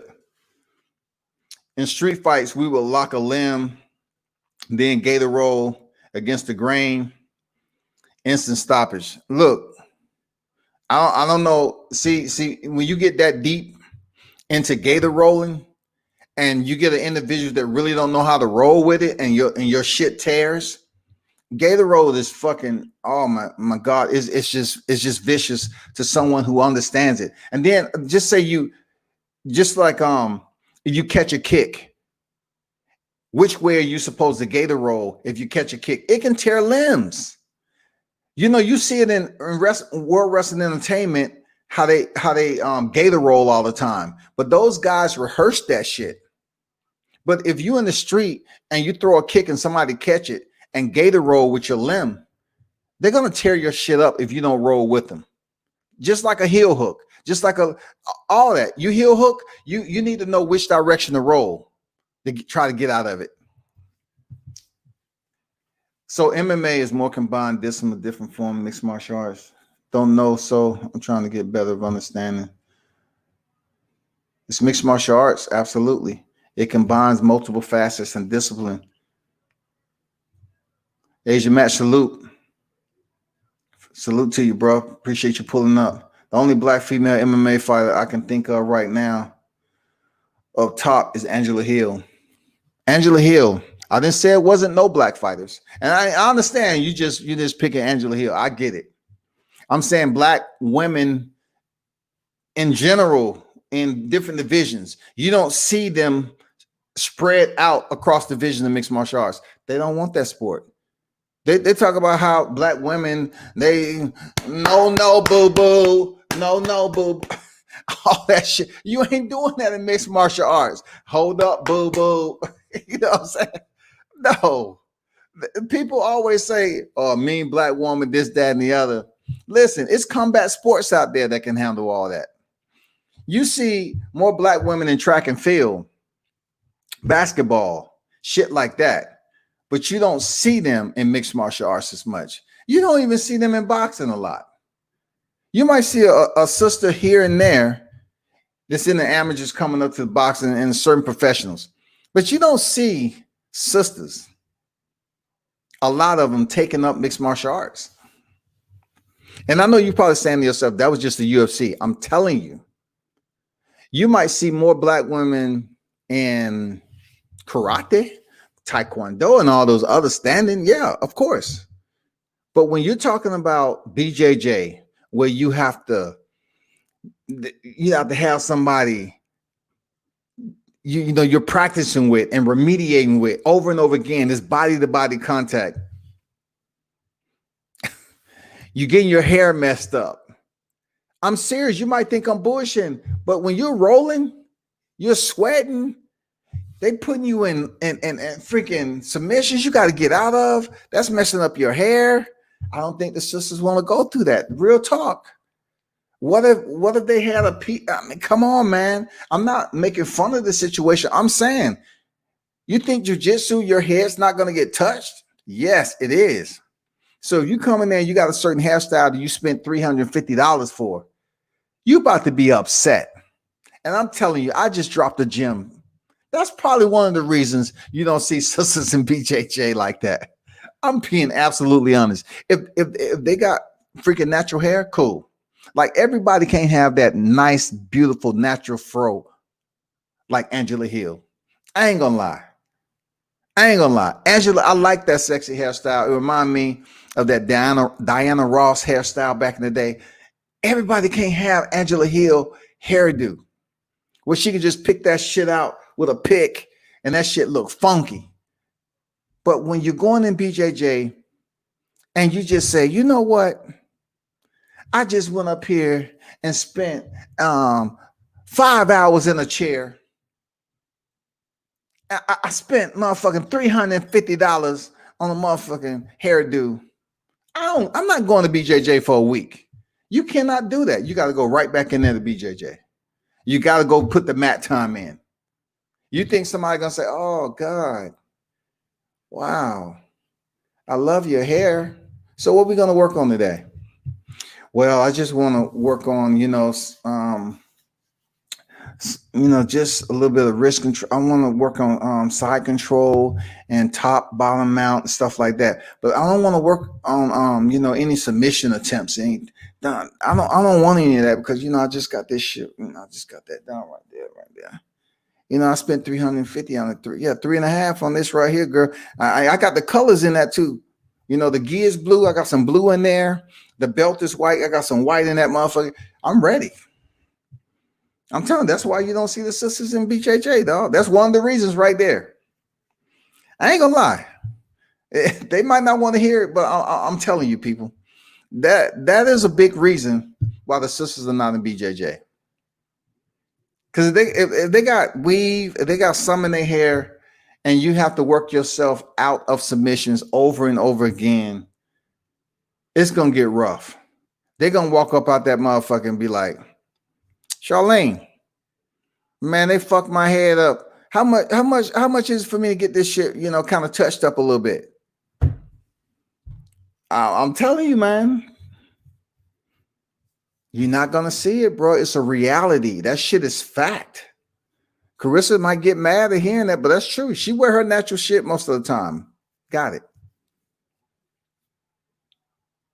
But they're gonna tell her when she start, practicing MMA, it's gonna be a lot of contact, body to body contact. See, boxing, you get the gloves, keep them on the end of your gloves.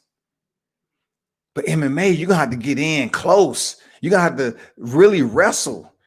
You know what I'm saying? You're gonna have to get that body to body, chest to chest, head to head.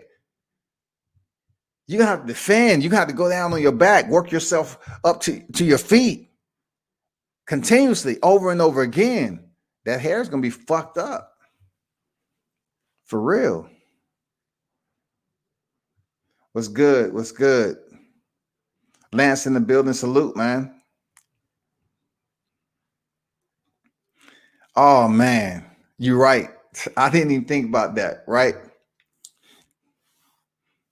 Asia Math said nails. In jiu-jitsu, of course. We all know you have to keep your nails trimmed. The sisters, you can't come in there with the 4-inch nails on with the damn design in it and shit. Talking about, oh man, I got my holiday nails and shit. You got this color over here. No, that shit ain't happening. That's another reason that they ain't in BJJ. Asian Math just said it. The nails, goddamn it, they can't keep the nails, man. You got to continually, work on grip. I'm gonna tell you a true secret, right? That's with BJJ too that I like is grip strength. I know people was like that I mentioned on somebody's channel about choking out a vermin, right? It's real. Grip strength is real, dog. Even with jugs and shit, man, grip strength is real. I'm serious. Any YouTuber on here, I'll challenge the grip strength. It don't make a difference. I don't care if you box. I don't care anything. I go grip strength for grip strength, and there's many ways on how you can improve your grip strength. But a lot of judo practitioners, a lot of competitors with gis and everything, they work on grip strength one time or another. Grip strength is amazing. Grip strength is just amazing. It takes a while, to get legitimate grip strength, man. I'm talking about enough to do some serious shit, but I'm serious. It's amazing how strong you can get your grip strength by doing the same remediated shit over and over again. Controlling somebody's wrists, being able to, put your hand around their neck, even though you don't see people front choking in jiu-jitsu because it's ways to break the choke. You don't see people doing it. But if somebody with the right grip strength catch you off guard and they choke you and they grip strength, they'll settle you down for something else. You know what I'm saying? They'll settle you in, and then before you know it, you're trying to work out of submission. It's people out there got some amazing grip strength, man. That's something that's not even talked about, really. Grip strength, working around the gi, pulling, push, pull, man, all them damn techniques they have with the gi, working on grip strength. That's important. Cauliflower ear. Cauliflower ear, man, not everybody get it. Some people do, they put the ear protectors on, but they think that's just like, oh man, fuck that. It looks cheesy and shit like that. Sometimes you find somebody with the one big cauliflower ear. That's because they shoot in on the same side and they work out the submissions on that same side. So that one ear is fucked up. If they used to shooting and they go in on the right side, or they shoot in on the left side. You know what I'm saying? They do it the same way, but sometimes you get wrestlers who just been in the wrestling for so long, both of their ears are fucked up.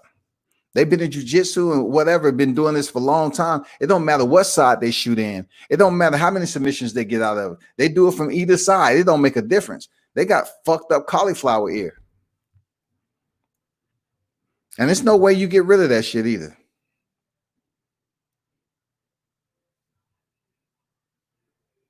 What's going on, Blueprint? Salute to you, man. IB, what's good? I didn't see IB in here, but somebody else might know who IB is. I didn't see him up there, man. But yeah, I just think, man, she got a long road ahead of her. Real talk. I would definitely like to talk to her. I've been trying, but it's a weird dynamic, man. Like, I know a lot of these channels don't talk boxing and mixed martial arts, but you have to know the whole scale of what somebody's getting into. And right now, I don't think her team is really telling her. Well, it might be a plan, y'all. Look, it might be a fucking plan. That's all I can say. It's tournament based. Everybody can't be a Lance Palmer. Lance Palmer won the PFL tournament twice. 2 million. That's 2 million he won. Legitimate. 2 million. He beat the best and he won. And by the way, shout out to Lance Palmer, man. Gave me that interview. I appreciate it. I found out Lance Palmer stays next to a cat that me and him served together in the Corps. And he ended up, I said, man, I know your neighbor, bro. Go ask him, can I get an interview? Because he just say, hey man, so and so, man, my neighbor, I think he's into that MMA. I think he's in that MMA. And I was like, who is he again? This, that, and the other. Find out his name. Come to find out, you know, I've been watching Lance in tournaments or whatever, and he stays right next to him. So I end up getting an interview, man. I appreciate it. Shout out to Lance Palmer, man. Real talk. Cool cat. I don't know why boxers can't, you know, other athletes can't be as cool. You know what I'm saying? When media reaches out and want to interview. You know, I mean, I'm 50 years old, man. I can't, I'm media, but yeah, goddamn, I have limitations too to sitting up here asking and asking all the time. You know what I'm saying? I can't sit up here and keep on asking. And now, I shoot a message and I say, hey, I heard you, you know, sign PFL. Congratulations. Can I get that interview? She's like, man, she ain't give me no time of day, man. It ain't fucking personal. I just want to pick her brain on where she's trying to go by accomplishing so much so early. I just want to pick her brain on what does she have left to do in boxing if the competition isn't enhanced.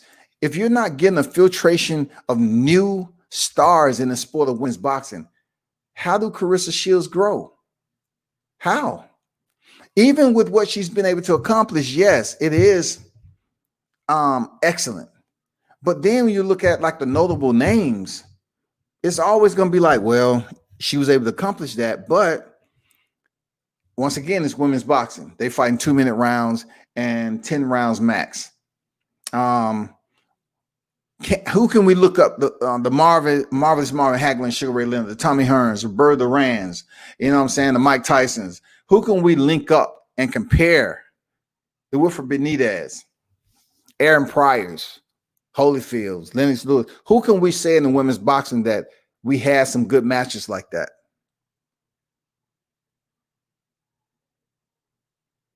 Who is the Sugar Ray Robinson of women's boxing? Who's the Sugar Ray Robinson? Who's the Sam Langford? Who is the Jack Johnson? Who's that Willie Pep? Jimmy Wild? Who's the Harry Greb? Who's the Rocky Marciano of women's boxing? I just need to know that. Who's the Ezzard Charles of boxing? Marty Ross, Henry Armstrong. Where are these boxers at when it comes to the women? People are gonna say Chrissy Martin. I mean, come on, man. Like Layla Ali, I know she freaking retired undefeated. I get it. And then for a while, Claressa was saying she was trying to get a fight with Layla Ali. But every time I turned around, she was talking down and all that. I mean, Claressa has to understand. She need to get the women together, and they all need to go up there and petition and speak to the boxing commission or whatever to enhance women's pay. Like it was able to happen in tennis, even though it's a different dynamic when it comes to the audience. But you know, Serena and all them was able to get equal pay, right? It's not going to happen in boxing if it's just Claressa Shields. You have to have some other voices so they can talk to. Claressa Shields cannot be the solo mouthpiece to advocate for women's pay, to increase their pay. It cannot be only her. It has to be more people involved. Because I'm going to be honest with you, Claressa doesn't come off like a people person to me. I'm pretty sure some people consider her nice, but when you're out here challenging men to a boxing matches, man, you'll get fucked up. Real talk. They'll fuck you up, man. And I'm going to tell you, I don't want to vision a Jake or Logan Paul fighting Claressa Shields. Because at the end of the day, there's man's strength and there's woman's strength. Yes, sometimes they equal. They're able to equalize and match up real nice.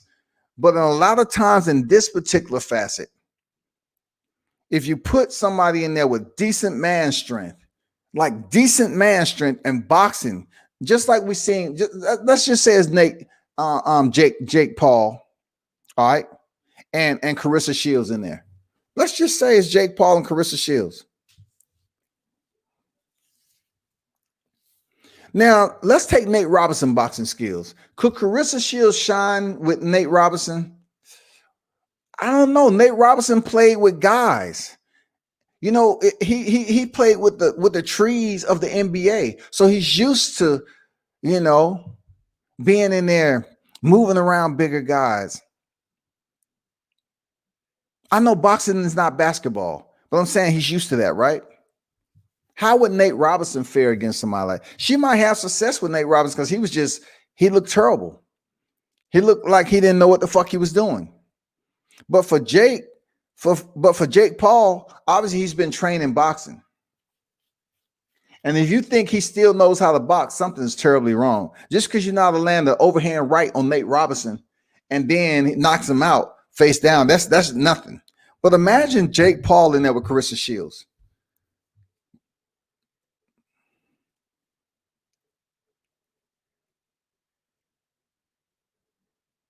Imagine Jake Paul in there with Claressa Shields. All the shit talking, I'm gonna knock your ass out. And Jake Paul like, okay. You think he's not gonna be trying to land that overhand right on Claressa and she get hit by a man at that weight that's gonna continue to try to make a name off her? Do you think if Jake Paul knocks out Claressa Shields, he's making it out that arena? Do you think that motherfucker is making it out of that arena, dog? All them OGs that was up in there, you think Jake Paul is going to be up there taking pictures with Roy Jones and Mike Tyson? Roy Jones will be like, hey, Jake, come in, Jake.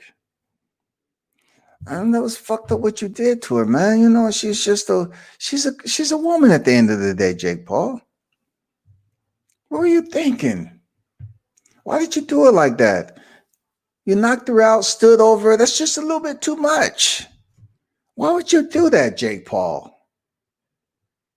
Now I was going to make you millions. Now, I don't even know. If they find out you on my card, they may try to freaking come up here and put some hot shit in you. You know what I'm saying? They might try to put some hot shit in you, Jake Paul. You don't fuck with a sister like that. It's not the time to showboat over a 3-division world champion and they respect her in boxing there, Jake Paul. You don't fuck with her like that. Man, believe me, the OGs would have been like, oh, hell no, Mike Tyson. The app might be considered Triller, but goddamn it, tonight's going to be a thriller because that motherfucker is not walking out this damn arena. Shit. Listen, you know, Claressa's going to bring some Flint up in there. That shit'll get ugly, super ugly, y'all. Super ugly. When I tell you, if Claressa gets shut down by somebody like Jake Paul and he showboats, just the mere fact that he knocked her out. But if you're gonna showboat over the 2-time Olympian, a black woman at that, Claressa Shields from Flint, Michigan, you might as well goddamn call in the National Guard because Jake Paul is going missing. I'm serious. You thought the protest was bad when it came down to George Floyd and Derek Chauvin and all the rioting that happened all over the world? If you want to see how much power Claressa Shields has, even though she's not getting it right now, though, but when you have a white fighter, because Claressa Shields want to fight a man now, she can't fight no brother and get the same effect. She can't do it. It's not going to get the same effect. You get somebody like Jake Paul, white fighter, going in there against Claressa Shields, people come see it. All right, let's go. Let's go. I'm going to see what Claressa Shields got. Let's go. Put in there with Jake Paul. And Jake Paul, you know how them Paul brothers be. They be talking. Claressa be talking. Ding. He goes in there and tries. Look, first of all, he's going to go to the body. Now, I'll take that back. Jake Paul's going to go for the headshot. Jake Paul's going for the headshot right off the rip. With 2 knockouts in boxing, do you think she's going to knock out Jake Paul? No. I don't think so. I'm gonna be honest with you, people. I don't think Claressa Shields knock out Jake Paul. Do I think that'll be a fight that a lot of people would check out? Yeah. Do it need to be out of the US? Hell yeah. Does it really fucking matter? No. Because if he knocks her out in Saudi Arabia, he ain't making it back over here.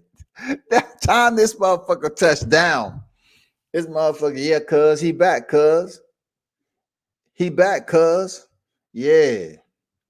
Hey, make sure you check with him up there. Make sure he ain't going nowhere. He ain't leaving this airport. Yeah. He on the plane, right? Okay. We're going to deal with him today, cuz. Jake Paul won't make it back in the U.S., y'all. He think he coming back? Yeah. You would get fucked up.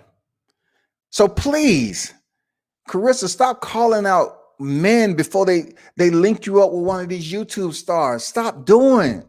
Man, I know it's all fucked up. But you don't, look, you ain't going to step in there with KSI. One thing I say about KSI, he's all about the smoke. You're not going to step in there with KSI.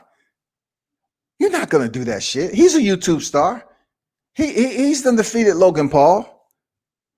You need to stop saying you want to fight these guys, because I know what you want. You want the big paycheck. You want to be the first one in a long time to step in there with a man, because there's been other women who step in there with a man. Okay, you won't be the first. But I'm saying that if you continue to talk and call out these men, they're going to put you in there with a YouTube star. And right now, you hear Jake Paul saying, I want the MMA stars. I want the, okay, you in MMA now, right? So what if Jake Paul do what Conor McGregor did to Floyd Mayweather? What if Jake Paul is successful in calling you out, getting people to say, okay, this is not too far-fetched here. He don't weigh too much more, this and that. We can make this fight happen. What you gonna say then? What if you are on the undercard of the next Triller and it's you fighting Jake Paul? You say you wanted a dude, so you get Jake Paul. Do you think you can beat Jake Paul? You think that dude is not going to try to humiliate you? He's going to try his damnedest to make you look like you're an amateur fighter. He's going to play dirty. He's going to wrestle. He's going to do all that shit. And them motherfuckers, I give them, they're not exactly weaklings. They're not motherfucking so-called. I can't say the motherfuckers are super soft. They got something in them. You know what I'm saying? They still can't box worth a damn. But when it comes down to you stepping in the ring with them, I just don't want that to happen, because don't have Snoop Dogg and the West Side Connection up there commentating, because I'm gonna tell you, the OG gonna be like, hey, I don't know what the fuck he was thinking, cuz he ain't making out this motherfucker tonight. Snoop be over there on the phone. Hey man, send about, you know what the number is. You see what happened, right? Okay, cuz let's get you on the parking lot. All right, get them birds out here too. Man, Snoop will call in the whole motherfucking man. No, stop.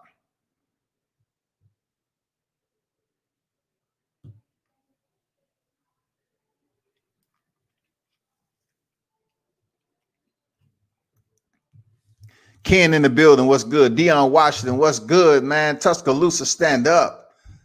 Salute, man. They say why they mad at Floyd. I haven't even started to talk about that yet. I'm close to talking about that. Damien, what's good, man? D-Ray, salute to you. Everybody that just pulled up, man. Maybe y'all can help me understand. Real talk. World Combat Sports, you know, I talk boxing and, you know, MMA, grappling, whatever the case may be. I just want y'all to help me understand what is going on. And, you know, I'm not hating on Claressa Shields. I'm not none of that. This is kind of strictly directed to her, because she's going around telling people that she's a mixed martial artist and she hasn't even fought. She was on ESPN saying that she did a photo shoot today. You know, the promo is going to be there. They're going to start giving her the Mike Tyson type of treatment. You know what I'm saying? They're gonna start making some videos with her kicking the mitts, you know, the bag hold, boom, boom, boom, and making it seem. But the real ones, they're gonna look at her form and technique. The real ones, they're gonna really analyze. Say, okay, it's okay. This, oh, right. You can do kicks all day, punch kicks, all that. They want to see you with a motherfucking gi on. I'll say again, the real ones, put that motherfucking gi on, shouty. Put that motherfucking gi on. Anybody can fake a kick, punch, all this shit. Put the gi on. Put some wrestling shoes on. Put some mat time in. Let's go.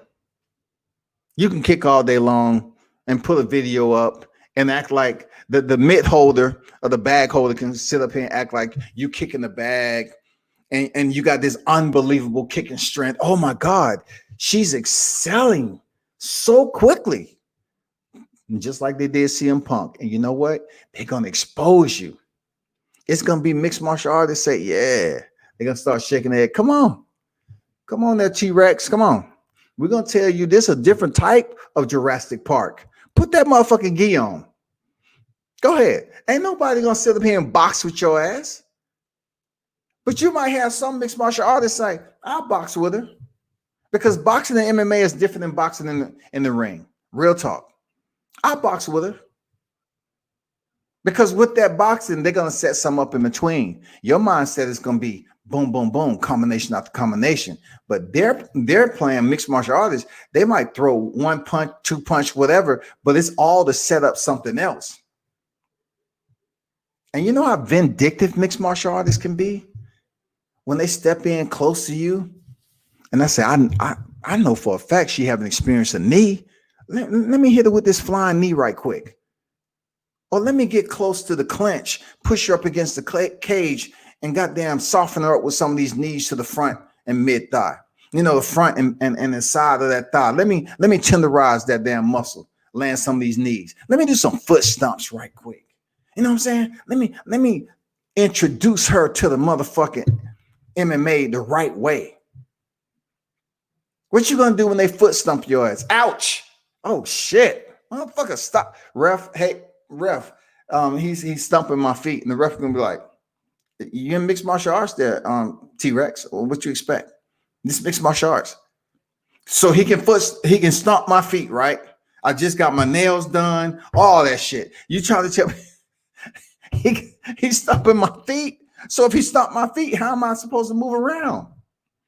It's so much shit that they're going to introduce Shields to. I don't know if she's actually just soaking this all in. Like she understands the severity of what she's talking about. You know what I'm saying? I don't think she's taking the time to understand. I don't know, man. You can get around John Jones all you want. I got mad respect for John Jones. He's the GOAT, man, in my opinion. Has never been defeated in the cage, all right? That one little DQ for Matt Hamill from a 12-6 elbow. But she's training with John Jones. Okay, I get it. But still, just like in boxing, Claressa, you have to go in there and compete by yourself. And right now, there's no way, no how that I can give you the check mark to say, well, let me verify.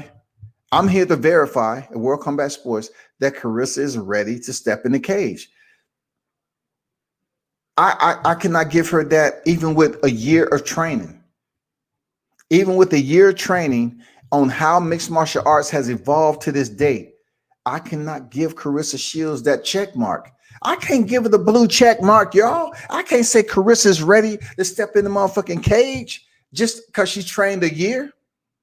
And once again, if y'all are gonna hype her up and says she should be good for a year, and she's entering a mixed martial arts tournament with the grand prize being $1 million, and she might fight at 155. Well, my girl Laura Sanchez is at right now. You know what? Some things are better served with a visual. Okay. let me show you my girl Laura Sanchez. I don't see her fight defeating Laura Sanchez. I don't. No. Let me pull her up right quick, okay? Appreciate everyone who's tuned in. This is not a bash party. This is just reality. Reality. Real talk. So let me share screen because that's what StreamYard allows you to do. Let me share screen and show you who I'm talking about. She fights 155. So let me go to Laura Sanchez, Google search. Boom. So this is Laura Sanchez right here. All right. That's Laura Sanchez right there. Now, looking at this picture, this is a woman who's over 6 feet, I believe. She has some very serious needs to her height. Do you see what is going on with that GMP right there, y'all? That GMP is crucial. Serious, I'm just, listen, that GMP is crucial, dog. Can you imagine being in this position? She has her opponent trapped in a seated triangle, right? If you don't see her right leg is behind the head and hooked behind her left knee. And she's raining down some punches, right? And you can see right here, the left hand is up there saying, no more. Because is Claressa going to be able to handle this right here from Laura Sanchez? Let's look over here. Look how tall Laura Sanchez is. Look how tall she is. Does she look like she going to go down easy? This is her again, man. Does she look like she's going down easy? I'm just being real, y'all. Seriously, I'm just being real. That's just something that she needs to be concerned about. She's going into a women's division at PFL. It doesn't have that many women fighting at 155, which is the lightweight division. But yet the women who are there, like the Kayla Harrison, come on, man, look how big these women are. Bro, look how big they are. Laura Sanchez, she really got to a point where she's notarized, but she has long limbs, she's tall, and those knees are going to be crucial. We're not talking about a Jorge Masvidal knees. We're talking about the clinch and her landing those knees to the midsection, anywhere she see fit, man. It's going to be brutal. And, you know, once again, I have to go back to the video again. I did see Claressa Shields like land her knee in her training, right? And that's all good for the camera. And you know how to do a flying knee. You can learn how to do a flying knee. You can. But when you have someone engaging you, what's going to happen then? Are you going to know the correct time to land a knee? Will you? Listen, I'm going to show you something right quick. Let me pull this up right quick. Let me see, can I do? Okay. This is one of the most brutal. And this is a guy who has been practicing and has the reflexes for this shit. This is one of the most brutal. You have to know how to have timing. Like, this is one of the most brutal, man.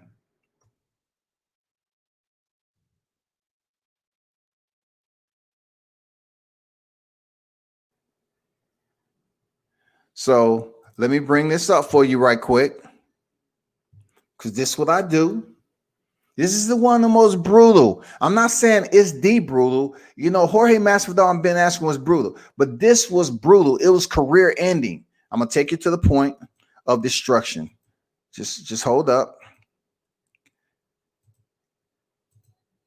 Let me see.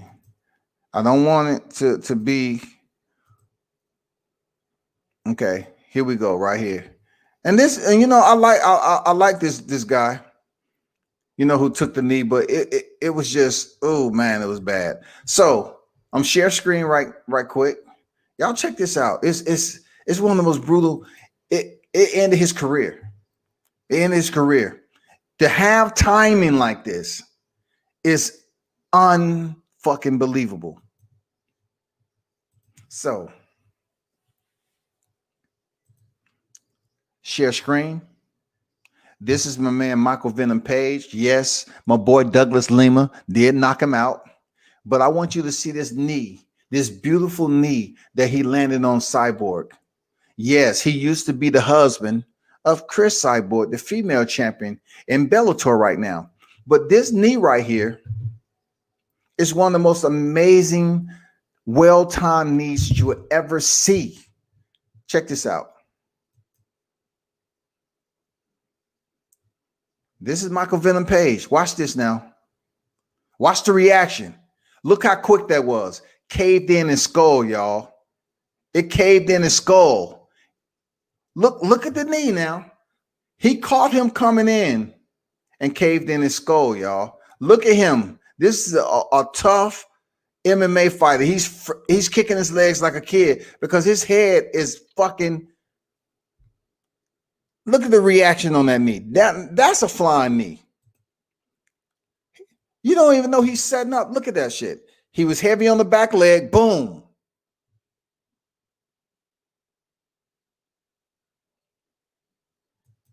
Now, once again, this is just a reality check of what could happen in mixed martial arts, right?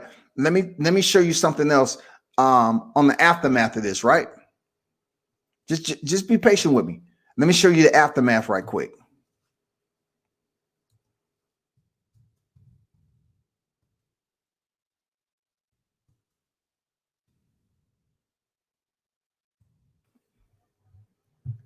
You think I'm bullshitting?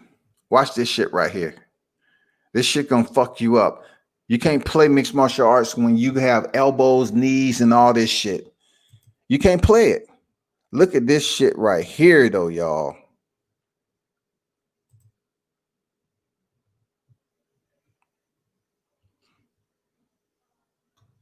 Let me share again. Look at this shit, y'all. Look at this right here. This is what Michael Venom Page did to this guy. He caved in his freaking skull with a knee. Look at this shit. He caved in the man's skull, y'all. Look at this right here.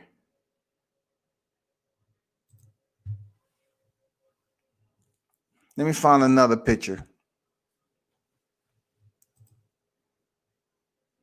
Unfreaking believable. Look at that. His head is caved in. This man has been in some wars. Look at that. And you want to sit up here and talk about this is a motherfucking game? Even though that's a little bit exaggerated. Let me see. Is it any more good picture? But you get the point. You get the point what I'm talking about. He caved in his skull, y'all. What is Claressa going to do when she gets some knees? If somebody pull her head down and send a knee, what's going to happen, man? You know, she's still a boxer.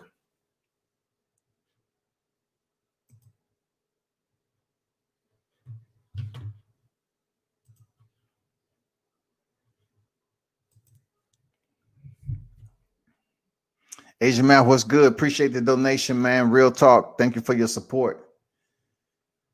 I'm just trying to drop some gems for people to understand how serious the sport is, man. King Mitch in the building. What's good, bro? Salute. UFC trimming the fat. Or what? Heard they dropping 60 fighters. Man, they've been dropping fighters for a while, man. They've been trimming fighters for a while. For real. You know, they try to abolish the 125-pound division when Demetrius Johnson. They try to banish that motherfucker, dog. Seriously. And he couldn't do it. He was cutting fighters left and right. Anyway, she has a lot to wrap her mind around. Elbows, kicks. Look, I can turn this into an all-nighter with some of the worst MMA freaking injuries you will ever see in combat. Like, you want to talk about blood? You want to talk about, looking at the Deontay Wilder fight, him bleeding. That wasn't the worst boxing fight I ever seen. I'm just saying MMA has some classics. MMA has had some of the worst injuries you will see. A lot to wrap her mind around. Elbows, kicks, using their shoulders in the clinch. Absolutely. Shoulder thrust is a whole different world down to stands and head move. Absolutely, man. Like, that shit is a whole different universe, bro, of physicality. I told you WCS over a year ago, she don't have no business in the cage. She don't have no business, man. Asian Math say salute to WCS. Shout out to Mark Nash in the chat. Yeah, for sure, man. Hey, shout out to Mark Nash, man. We did some video, man. Old boy doing his thing. Real talented dude, man. I got to give him a shout out. You know what I'm saying? I learned a lot of shit today, man. Me and him collaborating on some shit down here. And real talented dude, man. Appreciate the help. Shout out to Mark Nash. Be sure you subscribe to his channel and everything. Check him out. I know he'd be over there doing music. He don't talk strictly about boxing, this, that, and the other. But if you got some shit you want done, man, link him up. He can change the game on YouTube a little bit, I mean, you'll see. You'll see the work that's about to come out. You'll see. He's that guy. He can do it. We used to call that the beat up position. Even eye pokes happen often in MMA. She could really put her career in jeopardy. And that's what I'm saying. You know what, Dixon? I'm not really trying to dig deep. Like, I haven't even went into the bag yet and tell her all the injuries she can get from mixed martial arts. I haven't did that because it's the holiday season there. You know what I'm saying? I'm not even trying to break the spirit, because she's saying I'm a mixed martial artist now. I don't want to break her spirit and say, you know what, listen, you got a long ways to go before you become a mixed martial artist. You have to go in there and beat somebody that's reputable. You can't go in there and say, who has she fought? They're going to be saying the same shit to you. Well, who have you fought in mixed martial arts? How do you find yourself? You think that shit was credible, what you did? What's this? They're going to start saying that you didn't fight nobody if you go in there and fight some gumballs. You know what I'm saying? You need to fight somebody that's reputable, and that's difficult to do in mixed martial arts unless they are ranked that way. It's difficult to just go in there and fight somebody. It's like, who the fuck is that? In order for the mixed martial arts community to respect you, Claressa, you have to fight somebody reputable. Stop saying you're a mixed martial artist, man. Shoulder thrust. How many times John Jones has poked somebody in the motherfucking eye? I mean, we haven't got to just a little inside shit that happens. Head positioning. She got to get used to head positioning, where they putting their head up under their positioning when you're up against the cage, wearing you down, making you defend takedowns over and over again, man. Over and over again. Oh my God, y'all. This shit's it's gonna be wild, man. It's gonna be a wild ride. I ain't gonna lie. It's gonna be a wild motherfucking ride, y'all. And don't say World Combat Sports didn't tell you. I've been telling you. I even said this a while ago, that Claressa's accomplished so much early in her career that she needs to go to mixed martial arts. So it's good to hear that the change has happened. But what I don't like is she's not taking enough time to really develop herself. She needs to develop properly as a mixed martial artist. And then when she does come back over to boxing, I think her stock, she would be $1 million fighter.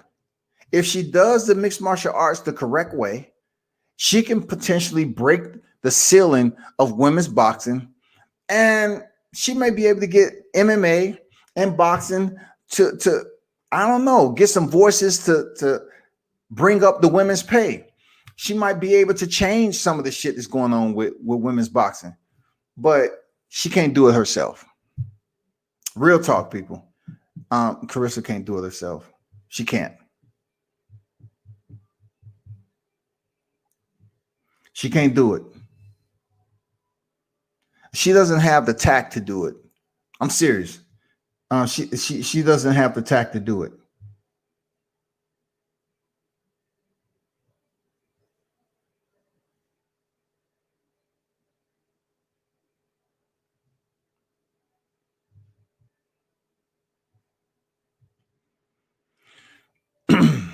I would play you a portion, but I don't want my video to get a copyright strike, man. You know what I'm saying? But I want to play you this video so you can hear what she's saying. Oh, you know what? I just play the audio right quick. Hold on for a second. Well, you got me fired up to see it. I can't wait. And I think this is stop lying. I mean, ESPN's #1 pound-for-pound female boxer going into mixed martial arts. I think it's an awesome development. Like testing your ground game. You know, just train and just jump on in there. Has that proper preparation started already? In terms Take a of little MMA, little peek. Something that still needs to start. Like, have you been training in it? No, it started. It started. You know, I'm a person who loves to take advantage of my time. I hate wasting time. That's why this boxing this year in 2020 has really, you know, I feel like so much time has been wasted. You know, I haven't been in the ring as much as I would like, but I feel like God has something brewing, and this is what it was. You know, God has been. You know, World Combat Sports said this a long time ago. Yeah. I went from benching 135 to where yesterday I benched 185 pounds.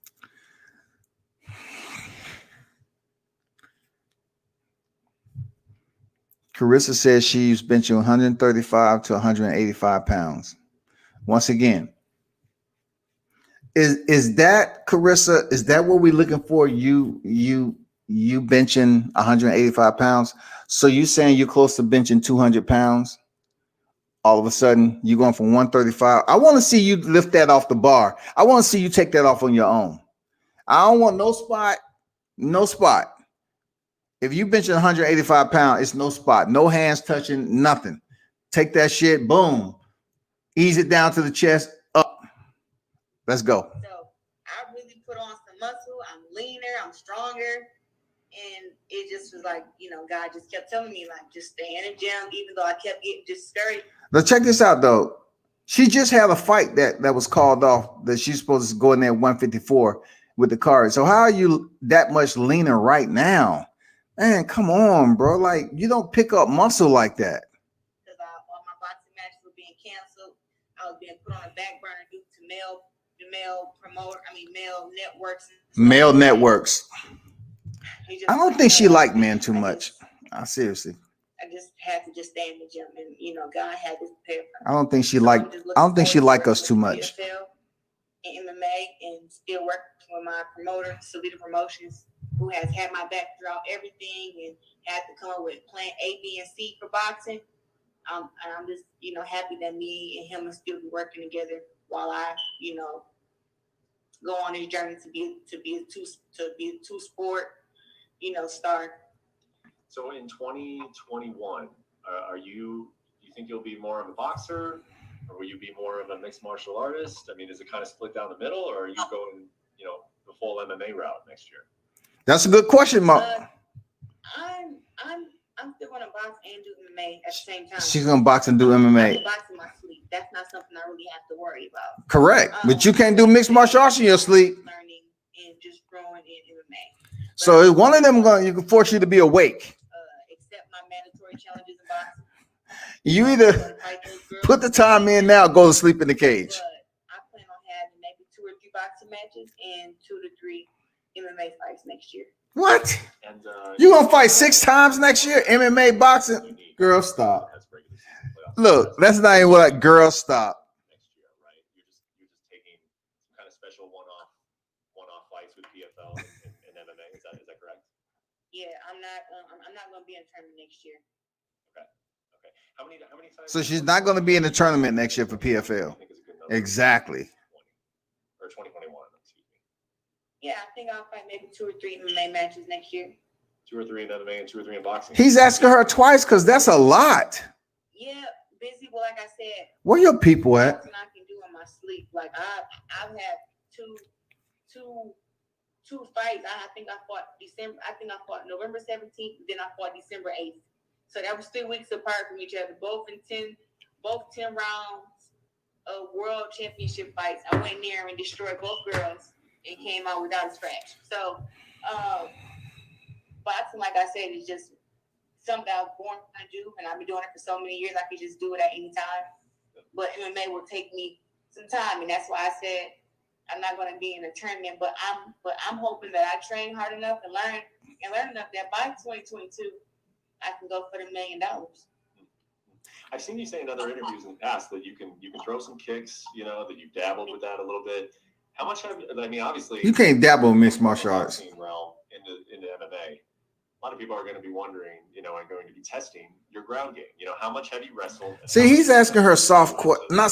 I've done a few jiu-jitsu classes, and I've had a few wrestling classes with Adeline. See, this is where she's talking about her few MMA classes, her few wrestling classes. It's puzzling to me because what does that have to do with anything? Like, you can't dabble in mixed martial arts. Yeah, you've been boxing all your life. You can do it in your sleep. Absolutely. But listen, you're not going to be able to sleep and do mixed martial arts unless it's a nightmare. That you have to damn train this shit over and over again, and it's going to have your body sore in many different ways. She says she dabbled in a few BJJ classes. Where? And wrestling. Where's this? Now she's talking about her wrestling coach. Listen to this. Great. And she's a Olympic silver medalist in wrestling, I believe. We were in both Olympics together. And I can say, like, it's not as bad as I thought it would be. I thought I would absolutely hate it. I thought that when she grabbed me, I would get completely frustrated and make her bite her or something. Yeah. But that didn't happen. It was really cool, and she told me that I learned very quick. And by the time, you know, she was showing me how to shoot, and by the time class is over, I was shooting, and I would get my head in the right place, and she was impressed. So that's great, even though she's my friend. But I told her, just like, keep it real with me. If I keep it real, black people, keep it real. Let me know. And she was like, look, you're good. You're good at learning. You're an athlete. You're strong. You're fast. You're explosive. And just have to you know, drill those drills in you and do it over and over and over again, just as I've done in boxing. See, if I was to go up here and say, Claressa, you know what? I wouldn't mind rolling with you. If you have an Olympic medalist and you know you're all about you wouldn't have no problem with this 50-year-old man rolling with you. I would like to roll with you. I mean, little old me, you know, so old and decrepit. You know what I'm saying? You're 23. I'm like 50. I'm so past my prime. But for you, Claressa, I will come out of retirement and I'll definitely roll with you. You know what I'm saying? I would definitely, but she wouldn't accept it. She was like, oh, he clout chasing.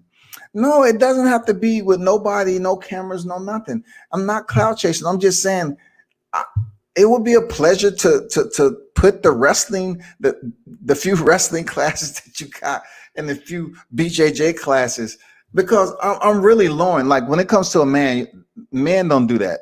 It's against the code to say, okay, let me call out a chick and roll. But listen, in BJJ, you can get your ass handed to you by a woman. Real talk.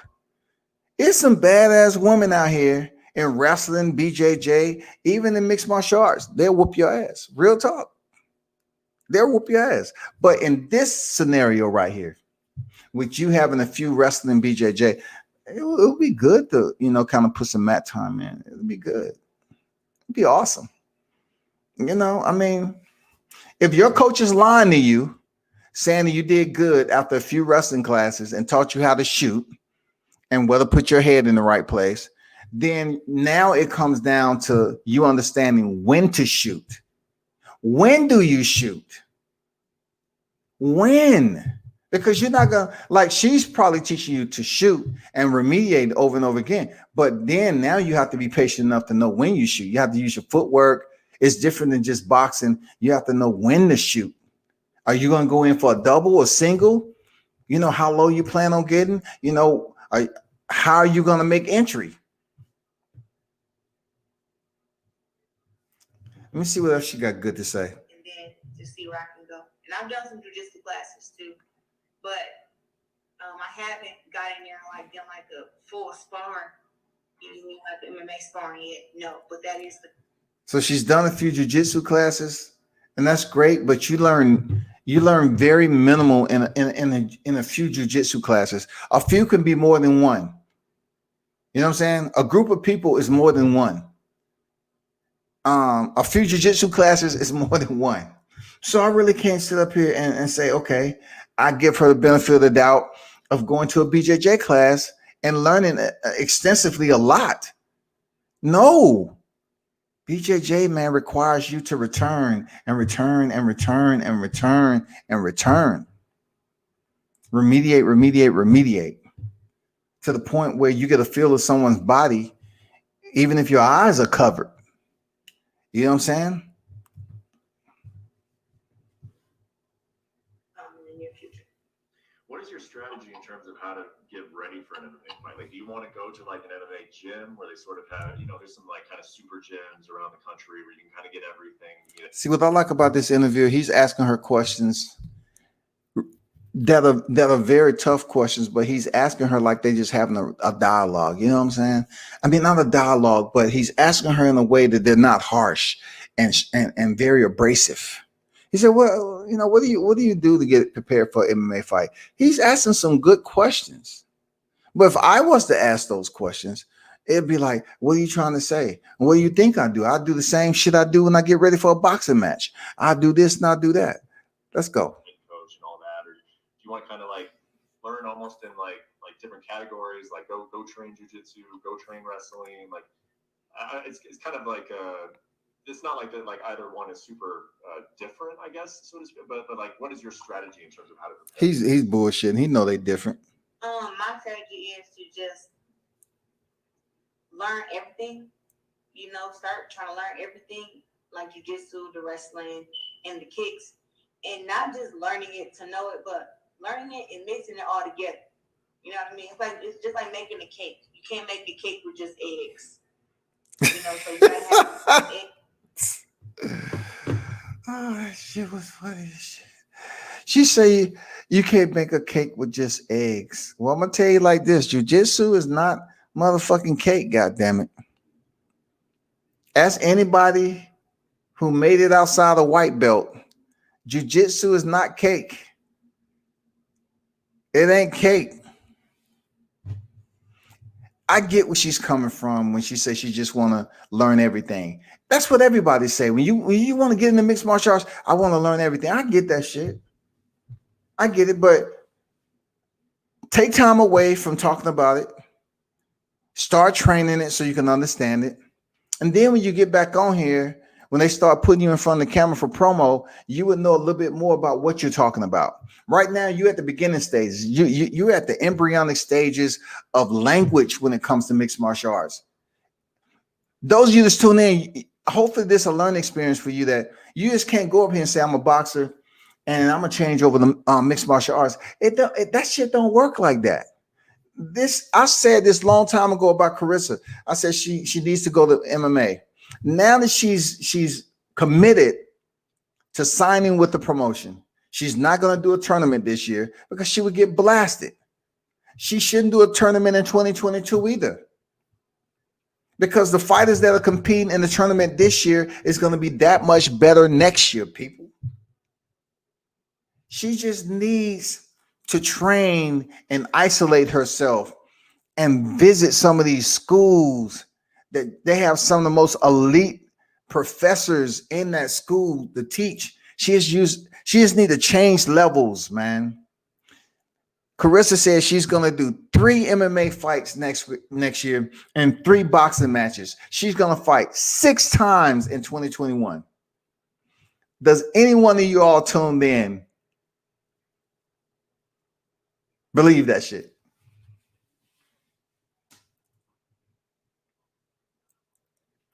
Yeah, I read that, Mark.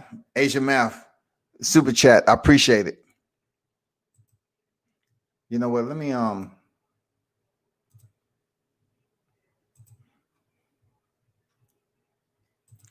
Yeah, I read that. I appreciate that, Asia Math, for the super chat for sure. Mike says she really saying this. Wow, man, Claressa, we love you, but stop it. You know what I'm saying? Dixon said, man, whoever that is training her is selling her a dream. I know you know, people was talking the other night. Who was that was talking? We was talking about a pipe dream about Errol Spence and Terrence Crawford, you know, being a pipe dream. But man, somebody's over there telling her some bullshit. Anybody in wrestling would tell you, yeah, you learn how to shoot. Okay, cool. But what happens when you continue to remediate shooting over and over again and your body aches different? And then learning everything in mixed martial arts since the inception of UFC 1 has came so far.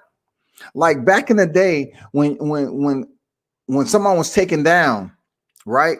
The first thing they did was try to put the, if they was on their back, they try to put their opponent, whoever that was taking them down, in the closed guard. Closed guard, automatically, boom, closed guard.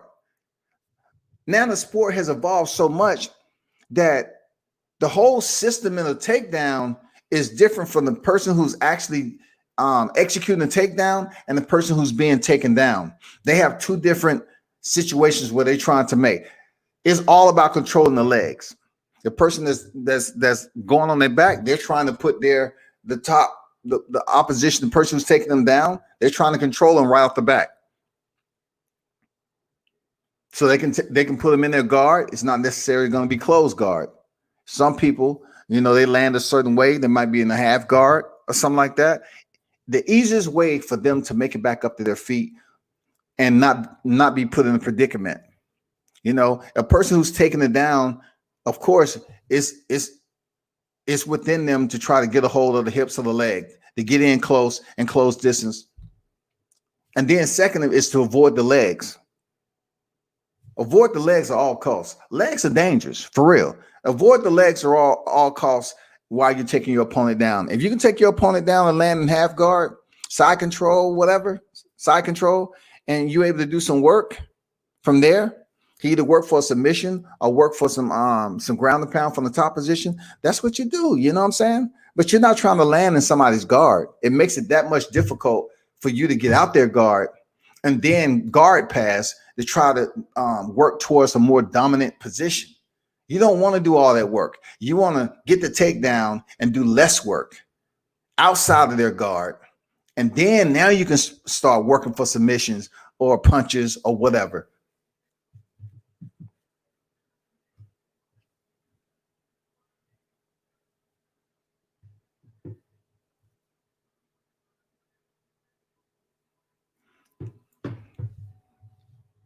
I did. Asian Math, I did read your super chat a while ago, bro. I said appreciate the super chat, man. Salute the WCS. Shout out to Mark Nash and chat. I did, man. If I didn't, I did again, man. I did. I read it a while ago. I'm not sure if you heard me. I did, man. I did recognize you gave a super chat. Real talk. I said appreciate it. I thank you, man. I'd rather see her rematch Gabriel and fight Raquel. Well, we don't know who's going to win for that. You know what I'm saying? We don't know how that's going to play. We don't know. You know what I mean? We don't know how that's going to play out because the fight was canceled. So we don't know when they're going to step back in the arena, the fight.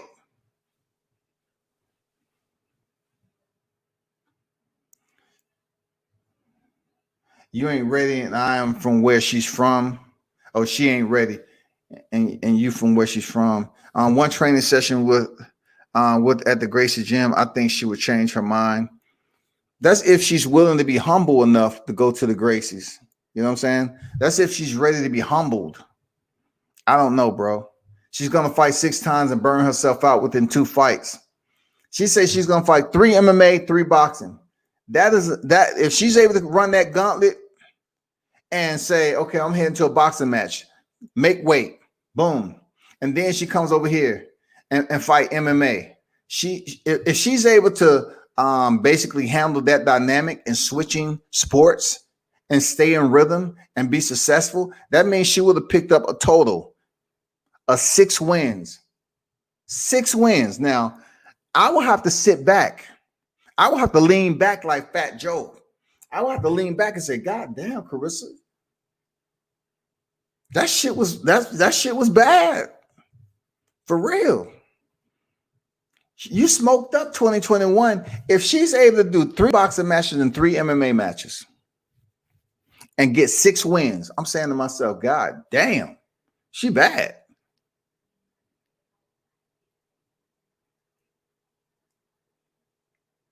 Real talk. You don't hear people fighting 6 times in a year that much. You just don't hear it, man. But remember, y'all heard it, that she said she's going to fight 3 MMA matches in 2021 and 3 boxing. That is not easy to do. Once again, that isn't easy to accomplish with her fighting a total of 6 times in 2 different sports. The wear and tear on your body, switching back and forth to MMA, you can't play MMA like that. She's been boxing in her sleep, right? But you can't play MMA like that to say, okay, I just had a boxing match, now I'm going to MMA. 2 different sports, man, 2 different rhythms. You know what I'm saying? Come on, man. If that wrestling coach said you good, they supposed to say that. They want you to keep them on their payroll. If they say you trash, you're gonna be like, man, it's fucked up, man. I'm the GOAT, man. She gonna get pissed. She gonna say, but your ass fired. Your job is to teach me and to give me compliments. Yeah, if I'm fucking up, I still want you to say, you know what? You good. You good. I'll rate you at the top 5 in the sport today. I'm talking about the ones who's been wrestling for 15 years. You right up there with them. You know what I'm saying? They want you to tell them all the good shit because you on their payroll. You know what I'm saying? That shit's real, man. That's just real. My next topic, last topic, Floyd Mayweather. God damn it, Floyd. Some people are getting Jake Paul mixed up with Logan Paul. So allow me, just a quick moment. Floyd Mayweather has been said that he's going to face Logan Paul. So once again,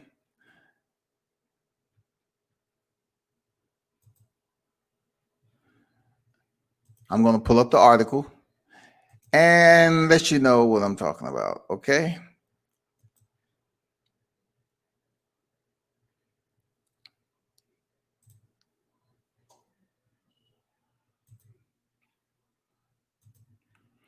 So I'm sharing screen, and here's an ESPN article that's out here with Floyd Mayweather. It said Floyd Mayweather Jr. set exhibition bout, YouTuber Logan Paul. Floyd Mayweather is heading back to the ring, sort of. The retired former boxing champion, they call him a former boxing champion, will wear gloves again February 20th for an exhibition match against YouTube personality Logan Paul, Mayweather announced on his Instagram. Here's the flyer. And there go the information. Super exhibition. Check this out, though. I didn't want to go there. But I'll let you check that out. You know, Floyd Mayweather got the flames in the back, smoke, all this shit. I mean, I like it. He didn't get that shit for Javante, though. I like it. But anyway, check this out. Super exhibition. How is this a goddamn super exhibition and Logan Paul is 0-1? That's what I'm talking about. The buffoonery and deception that goes on in these promos. Just when I talk, man, come on. Early bird special. Now, this is how they trying to bamboozle y'all. Check this out. Because I ain't falling for this shit. Look at this. They say, according to the event webpage, the bout will be streamed PPV. The first million will be $24.99. That's if all you early birds get in there and get it for $24.99, right? Get it for $24.99. Next, the price will be increasing after that threshold is surpassed. The price jumps to what? $69.99. $69.99? Hold up. It goes from $24.99 to $64.99 starting February 11th. Which is roughly $5 cheaper than the price for Saturday bout between unified welterweight champion Errol Spence Jr. and Danny Garcia. They're trying to compare $5 difference, y'all. This is where boxing is at. They're saying it's $5 cheaper for Errol Spence and Danny Garcia fight. We're talking about two elite boxers. Now Floyd Mayweather, who himself is an elite fighter, right? But he's in there with the can, and Logan Paul, who is 0-1. And they're trying to say, you know what? The price is $5 less than what you watch for that unification bout in Dallas, Texas. They're actually trying to compare exhibition bouts to YouTube sensations. They try to say the only reason Roy Jones and Tyson got the numbers they did was because of goddamn Jake Paul. No one knew Jake Paul was going to freaking knock out Nate Robinson like that. We didn't know that. But anyway, Mayweather, right here, Mayweather and Paul are no strangers to this type of event. Mayweather retired in 2017 after stopping former UFC champion Conor McGregor. The fight of which was McGregor's boxing debut. Was sanctioned by Nevada now. Nevada's sanctioned Conor McGregor because he was a damn UFC champion, so it wasn't that big of a deal. But Jake Paul, Logan Paul, anyway, the fight which McGregor boxing debut was sanctioned by Nevada State Athletic Commission and allowed McGregor to close his allowed Mayweather to close his official record at 50-0 with 27 knockouts.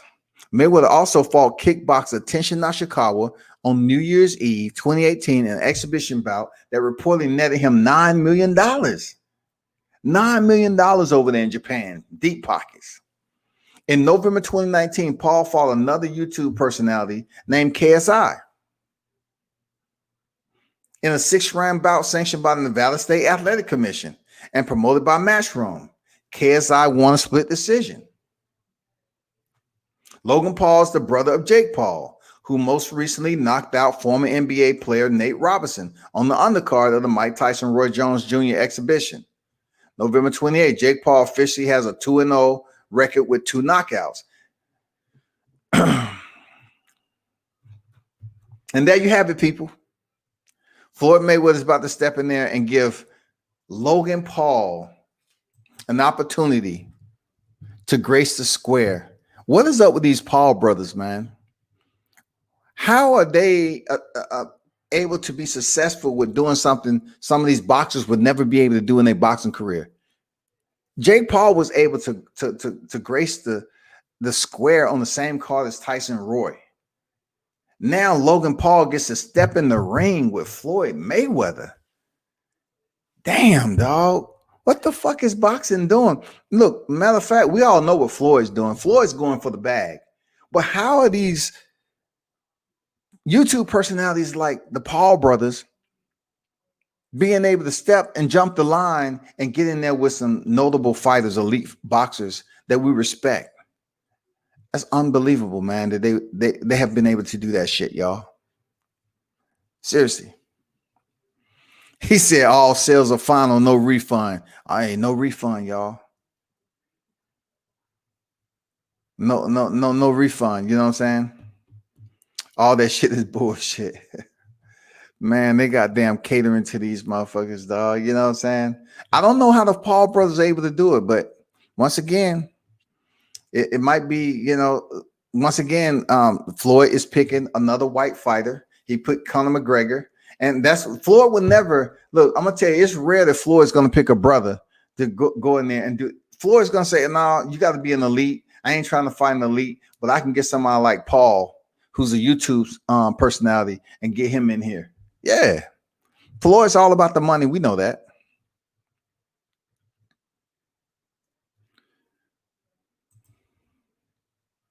But man, y'all know what it is. I appreciate everyone who stopped through, pulled up. Appreciate Agent Matt for the donation, and everybody else is tuned in. Keep your eyes tuned, man. It's some big things coming up. Shout out to Team Williams. Michael Williams Jr., man, he's due to step back in the ring real soon. And I think he might be the one to give Devin Haney his first loss. We just have to get that fight brewing right quick. He's the perfect matchup for Devin Haney. So keep your lookout for Michael Williams Jr. 150 stepping back in there. And also, hey, check this out too, with some other fights that's popping up real soon. Keep your eyes out for Lolo the Coldest, Lolo Harris. Check him out too. And y'all probably wonder why I'm not talking about Errol Spence and Danny Garcia. For what? Why? Shout out to Joshua Greer Jr., man. Keep on doing your thing, man. You know what I'm saying? Keep on doing your thing. Craig Parker over there in South Carolina. Y'all be sure to check out Craig Parker, man. He's building up his career. He got a fight coming up in Rock Hill. What Deion Nicholson, man. I look forward to this cat jumping back in. I'm not sure why he ain't back in there, but man, he went in there and fought. I think his name was Earl Thomas. His last fight, I think. Earl Newman. I think it's Earl Newman, and cruiserweight. And he fought superbly, man. He's over there in Alabama. Looking forward to seeing him jump back in the square. Shout out to Jahad Tucker, man. Who is Jahad Tucker? You know what I mean? Jackal Fitness, AWD over there. Shout out to them too, man. Keep an eye out the 2-0 Jahad Tucker, bro. Keep an eye out for 2-0 Jahad Tucker.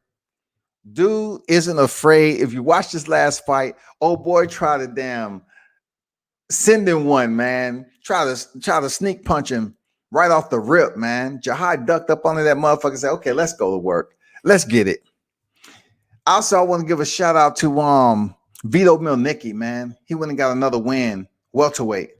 Vito Mielnicki, aka White Magic. Hell yeah. Shout out to him getting that shit done again, man. Who else I'm missing? Who else is out there? It's just me, so I gotta kind of remember all this shit myself. You know what I'm saying? What's the theory there, Mike? While I'm closing this down, what's the theory about the Paul brothers besides the complexion? You know what I'm saying? What's the theory, man? Did they kiss the ring? You trying to say they kissed the ring, man?